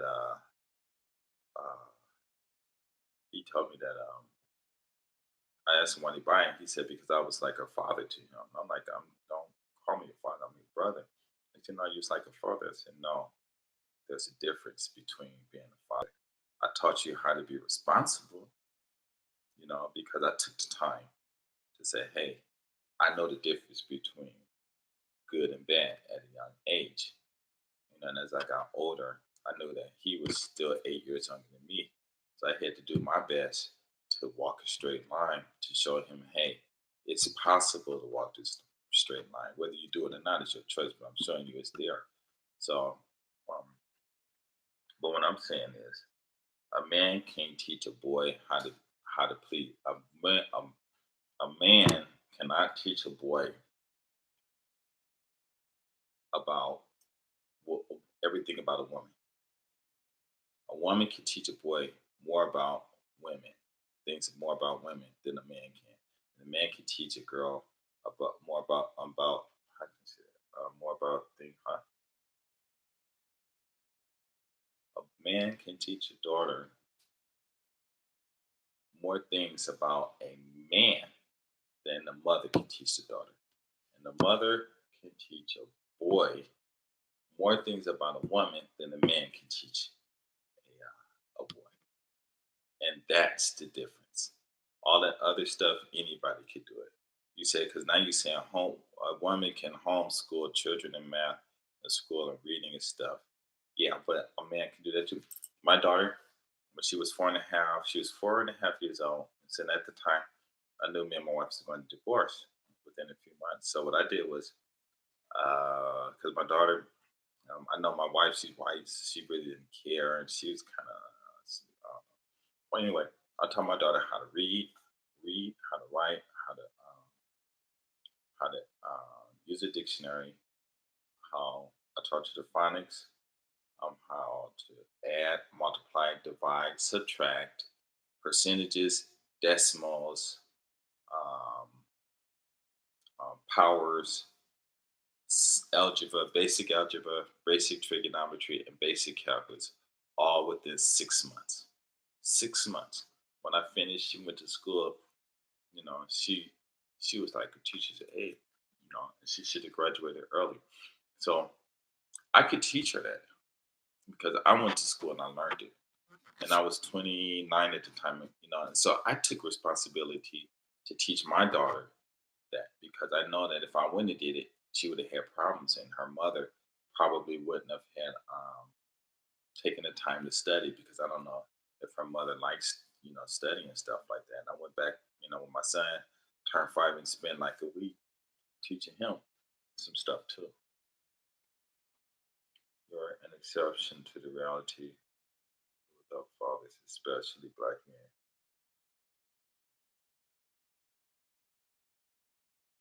Nah, the whole thing about it is, yeah, I might be an exception, but my exception probably was because uh, I I grew up in Detroit until I was 11, and we just got into so many fights out there, and my family they just fighting, killing each other, and all kinds of stuff. So when we went to L.A., we lived in Westwood, right across from UCLA. Went to school up in Bel Air. I walked into class, and it's sixth grade. Black kids sitting in front. And the teacher said, "Who wants to take them around?" So coming from an all black neighborhood in Detroit, I looked at him. He turned his head like this. 3 white boys in the back of the class jumped up. We'll take them. Kind of find out all 3 of them were millionaires and made their families were millionaires, and they all lived up in Bel Air. From that day on, all of my friends were white. All of them were rich. I did not have none. I did not even meet a poor white person until I joined the military. And I was shocked. So being around all that money, all that success, all the vocabulary, and seeing that changed me. Okay, it didn't change me because I wasn't a bad person still at me. So, but it shaped and formed me. So then when I moved to Inglewood, I had the vocabulary. My brother didn't. I mean, he did, but he changed it back to black. But I really didn't indulge myself and get into the black culture in um, Detroit because it was like so violent out there. That I just kind of like held myself back. But when I went out to the white neighborhoods, they like gave me they're like, here, listen, this is where we keep the key. You come in anytime you want. You know what I'm saying? And eat whatever you want. Some people say, "Here's some money if you need some, take it." Bel Air. I mean, these houses. One friend had his parents. They had a house that was like right over. I mean, just right on a cliff, right behind UCLA. And they had millions. And so I understood that. So then when I went back to the black neighborhood, because I got cultured on how to be successful, I got that direction, that sense of direction. I got it, but I got it from white people. Okay, rich white man, rich black man. I mean, from Barry Gordy. Well, we didn't. I met him like I think I saw him once, and he kind of like told me, be careful, and that's the only thing because I was running around the property and stuff. He said, "Don't get hurt. Be careful." And that was first and last time I ever saw him. I didn't even know who he was. At 11 years old, and then other than that, I'm going to my friends' houses, but the mothers. The fathers were there, but it was always the mothers schooling everybody. This. Then when I went to Venice, I went to my friend's house, waiting for them to get ready. And then moms, not the fathers, it was the mother schooling and don't do drugs, don't do this, don't do this, go to school, this is how you do this is how you do that. White people do the same thing. So I got all this information, from mostly women. I got some information from some men, but it was mostly the women because in the house, the women are the strongest, in most of the houses. The men could beat the women, but it's the women that we're doing all the time. And so I'm getting this information. So when I was in Venice, you know, they never allowed me to join the gang, maybe because it was because of my vocabulary. I did hang out with everyone and stuff, but when I was around, nothing happened. When I left, maybe all hell broke loose. But when all hell broke loose, as soon as I come back, everything was peaceful. You know what I'm saying? I got to some situations and stuff, but I was able to talk, you know, my way out of some serious life, death situations. And it was because of the vocabulary that I learned in a white neighborhood now, with the cops too, the same thing. So I understand. I understand what you're saying, you know, but you're right. They have no sense of direction, but it's not like no one didn't give them the direction. The kids take they most people they go the way of they go the emotional way. Like the Bible says, the road to evil is wide, but the road to perfection or whatever is narrow. And no one don't want to take that. That's the least road travel. People make a choice. I have this video called P. E. D. E. O. Oh shoot! If you can watch these videos, maybe you watched them before. I'm not sure. P. E. D. E. O. Okay, watch that video, and it's going to teach you. I got 6 videos. I only made 5, but somebody was really studying it, and they told me I need to make more. I didn't want to, but I had to. You read that, and it'll tell you how the mind is. You say you're wise enough not to get trapped into the dysfunction that comes with single motherhood. You just explain that you changed your environment, but a lot of women are forced to neighborhoods that are poor because of loss of income from the father not being there. Higher, you know,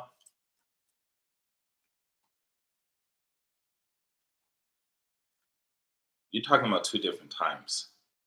When I was young, my mom, she had a good job. And my father wasn't there because of my mom. But back in those days, in the 60s and 70s, and part of the 80s, a lot of men were still at home, and they were providing for their families. And I don't know about Baltimore or whatever, but the money was there. There were a lot of poor people, but there were a lot of rich neighborhoods, and a lot of rich men at home too. And some of the homes, the wives and the husbands, mother and the father were working and stuff. So we're talking about 2 different times. So in my time, there was dysfunction. But you got to remember, These kids went to school first before they were gangbangers. Their teachers gave them homework before the gangbangers gave them drugs to sell. Um, the teachers told them this. The teacher taught them. So we're going to learn this. The teacher taught them how to do it before the gangbangers taught them how to shoot a gun. But those kids decided not to do the homework and not to do what the teacher said, and but instead decided to do what the gangbangers or whoever drug dealer said. You know, you have a choice. In that video, the thing I sent you, um, it says like let's take this for example. I'm sitting down. Let's say if you were sitting down, I'm gonna ask you to stand up without thinking about it. I asked a lot of brothers, stand up without thinking about it. And they stand up. And I'm like, what are you doing? They said, I stood up. And I'm like, why? And they said, because you told me to. And I said, I didn't tell you to stand up. I told you to stand up without thinking about it. And I said, see, that's your first problem. You don't even know how to listen. I told you not to stand. I said, stand up without thinking about it. And the only thing you heard was stand up. And as soon as you heard to stand up, you stood up. I know your parents taught you to listen to a person till they finish. But none of us do that. So he sits back down and says, okay, now stand up without thinking about it. And they said, well, I can't. And I said, why? They said, because I have to think about something before I do it. And I said, that's what it is. Everything that you do, every decision you make in your life, you got to think about it first and then you got to prove it. So you go home and your mind says do the homework. And you think about it like, fuck that, I ain't doing my homework. You take your book and you just toss it to the side. But you cannot throw your book away to the side unless you think about it first and then approve it and then send it to your body. And then your body will throw that book away. But you could have easily just as easily say, okay, I'm gonna sit down and I'm gonna read this book. And if I don't understand the book, I can look in the dictionary. So the whole thing is we as a child, because you I mean, even if you want to blame the mother and the father, because the father chose to marry that woman. Okay. And he married her because he thought she was the best, that female, because he thought it was the best. But he didn't do his homework. Or he could have been one of those black men or black fathers or whoever who just wanted to bust a nut. And that was it. Or um, was no good from the beginning. Okay. And they both made very, very immature decisions. But that baby comes along, and like did we say, it takes a village to raise one child. You know, a mother cannot. You send a home study, but that's now because of the schools are so messed up and dangerous. You know, but before white women, there's some people home study their kids. You know, and so when they saying this, they blaming it on a woman. But if a man is a man, then why can't a man come in and teach that woman how to be a woman? Teach that woman how to be responsible. Teach that woman how to learn to love herself, how to make money, how to develop her own job. I teach people how to teach 3-year-old kids and up how to multiply and divide. It takes real easy. And I tell them you can make $60 doing this a month. And I don't tell everybody. I tell a few people. And some people are like, wow. And when I tell them to get back to me and let me know how they're doing. None of the other ones I told them they haven't. Hopefully they're doing well.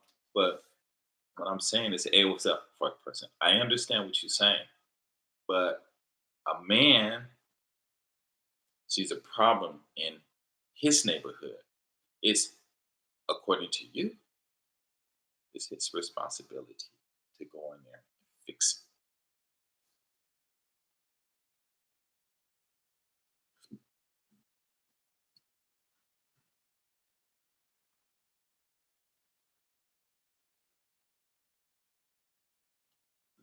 My father, my mom left my father when I was maybe 2 because they got married young and he messed around on her and she never forgave him.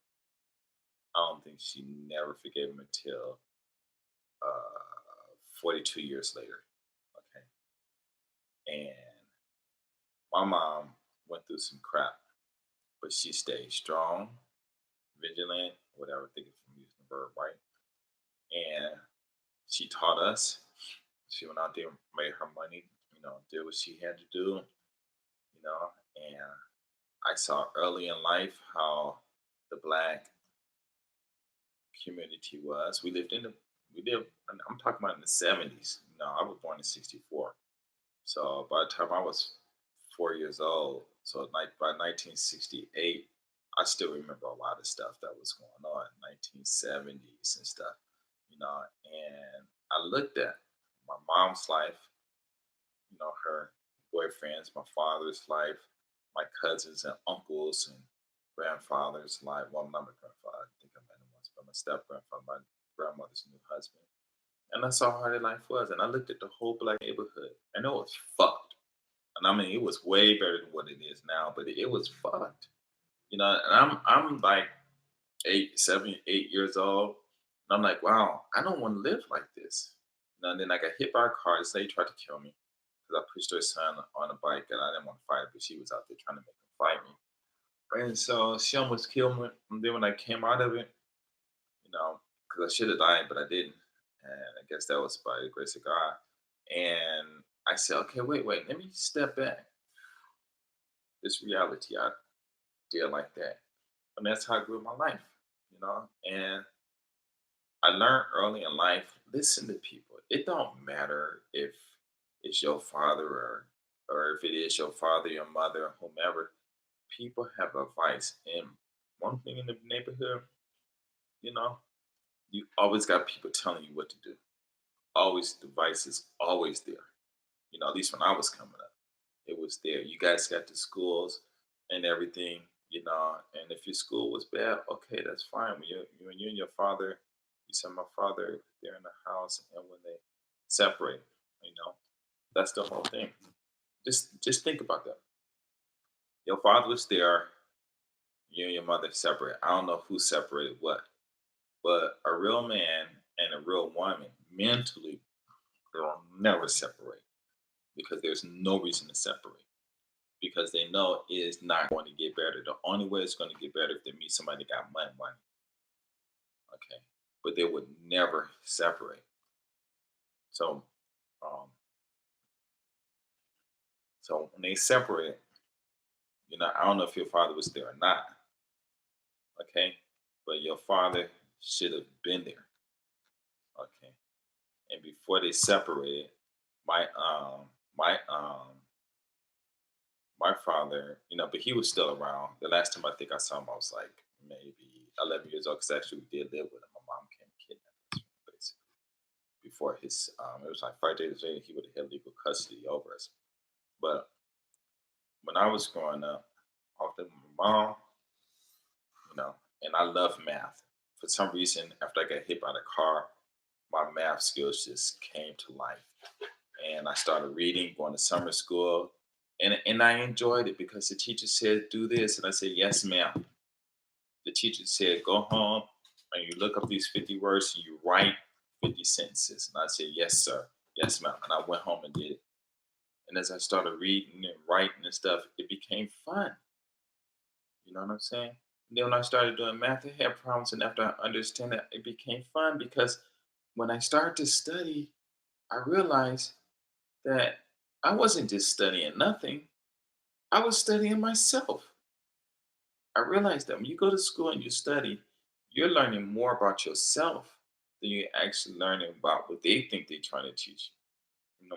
And a lot of people don't connect those dots. It don't matter if your father's at home. Your teacher said go home and do your fucking homework. And you go home and you don't do it. That's your fault. You can't blame it on your mother. You know, you can't blame. Listen, I don't care what these brothers are here talking about. If they didn't graduate from college, it's their fault. I didn't graduate from college. It's my fault. I went to college, ended up joining the military, and ended up coming to Japan. Didn't want to, but there's a time and there's a point in the time of your life where you're gonna have to be responsible for your own self. When you go to you die, and if you believe in God and all that bullshit, then when you die, you get in front of God, you can't blame it on your mom. God to kick you on your motherfucking head, nigga, please. You know? God to kick you in your fucking head, say, nigga, please go to hell, motherfucker. Because God created the woman. God created the man. Everybody's saying it's Eve's fault because Adam ate the motherfucking apple. Adam wanted to eat that goddamn apple because he could have said, "Bitch, shut the fuck up and slap the shit out of that hoe, slap the shit out of Eve." So when and I go to these conversations, and I'm doing my best, trying to um, get you guys to, I mean, whoever I'm talking to, realize. And then we had the same peaceful conversations. And it's okay, fine. If you don't understand, let me just say raw, motherfucker. You're a fucking man. Why you're a fucking man right now? You're not a fucking little boy. You're a man right now. You don't like to study, that's your downfall. Because when you had the chance to study, you didn't do it. You know, I have a friend from New York, and me and his brother was online. Me and his brother got into it because I told him I wanted to show him how to teach his son. I think his son was 2 years old, but he can draw circles, how to do math, how to add, how to multiply and divide. Brother got offended because I wanted to show him how to teach his own kid something. We got into this debate, and finally, um, um, I had to school him.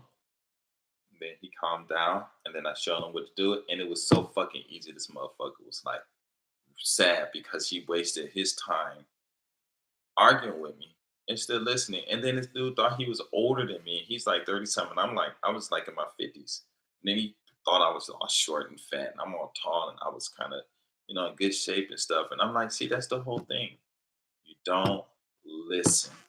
And that's what the problem in the black neighborhood is. Not has nothing to do with the mom. It has nothing to do with your dad. Because once you get 17, 15 or something, there's going to be a time in your life where you're going to have to be responsible for your own actions, for the knowledge you get. And you can't get upset at your mom. You can't blame it on your mom because your mama could have aborted your black asses. That's why I said not you, but my mom could have easily aborted me too, but she decided to keep you, and the teacher is there to help you. And most of us fucked up. And all I gotta say is this. All I gotta say is this. What's up, Zombie Warrior? Nice to join us. All I have to say is this. When I get in these conversations, and I'm not saying and actually this conversation with me and you, trying to really appreciate you because it's peaceful. It's really peaceful. But what I tell them, these guys, I've told conditioning this if you're still on here. And every time when I say it, he laughs. But I said, if you would have did what you're supposed to do in junior high school and high school, we would not be having this conversation. And I tell myself that too.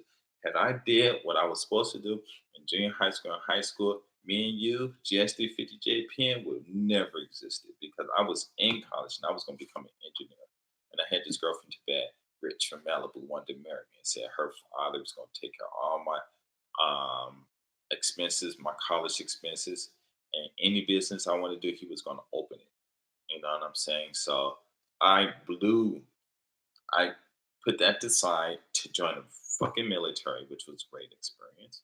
And what I mean by fucking military is not a bad word, but it's like awesome. Cause like when you see like black people, we had this the term, good. Oh man, that's bad. You know what I mean? It's good. You know what I'm saying? And stuff. So I joined the military, and it was awesome being in the Air Force. You know, but I chose the Air Force over success. I came to Japan only for a month. I made $140 in a week, $170 in a week from one day, $140. And I was like, forget that. Forget college. Let me make this money. I ended up making a lot of money. The boys told my wife to keep everything. I could have kept. But what I'm saying is, had I did what I was supposed to do in junior high school and high school, you and I, GSD50JPN, would have never existed. And trust me, I always think about that. My kids, all this stuff I have. or I'm in some type of communication. You know, had you did what you supposed to do in junior high school, had conditioning did what he was supposed to. Because I talked to a lot of brothers.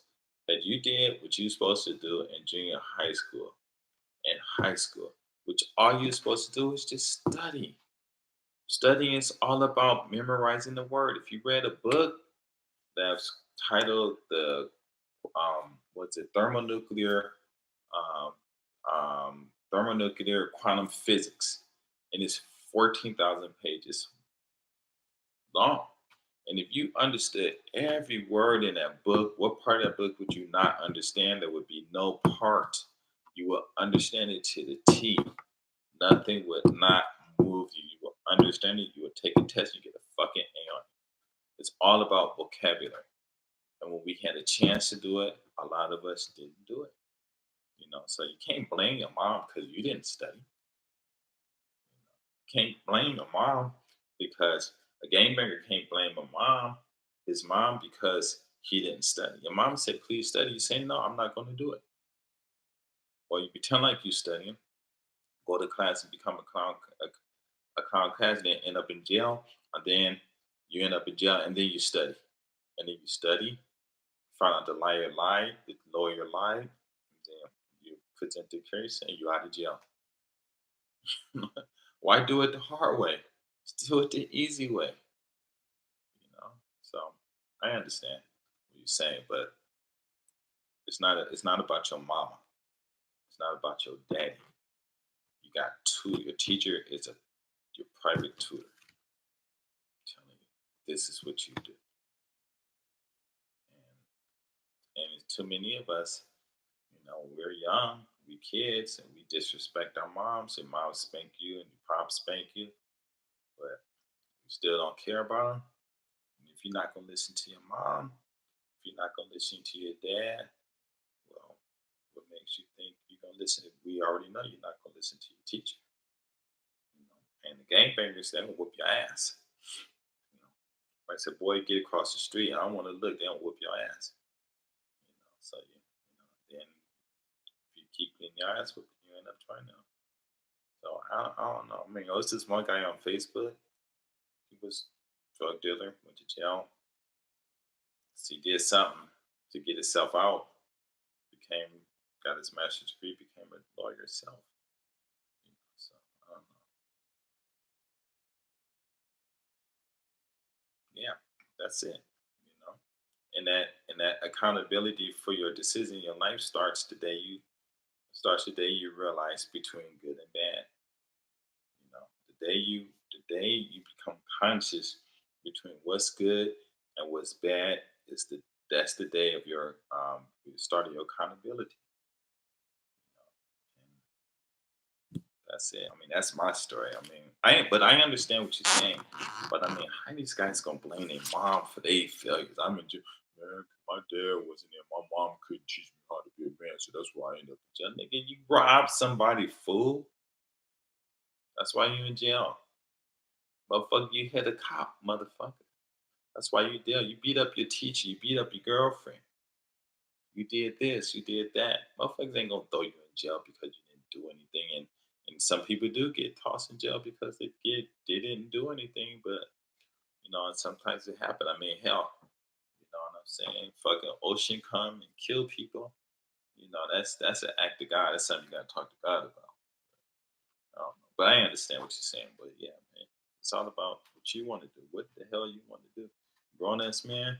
He's grown. I talk to a lot. Man, you're not the first one, but me and your conversation is peaceful. So I really appreciate. I love you for that. But um, yeah, man, this dude's, and it's so sad. It's just, these grown ass men telling the world that it's their mama fault that they fucked up in their life, and the world's laughing at everybody, laughing at everybody. But they're not really laughing. They joining the bandwagon. Grown ass men. It's my mama's fault. It's my mama's fault. Nigga, please get the fuck out of here. I want to hear that shit. My brother be talking that shit. Like, nigga, please get the fuck out of here. I want to hear that shit. Nigga, you fucked up. Mama fault. Questions? I'm about to cry. These brothers out here, man. They blaming their mom. They fucking false, man. It's okay. God gonna deal with y'all motherfuckers. I'll be up there. I'm joking. But anyway, what's up? Any more questions?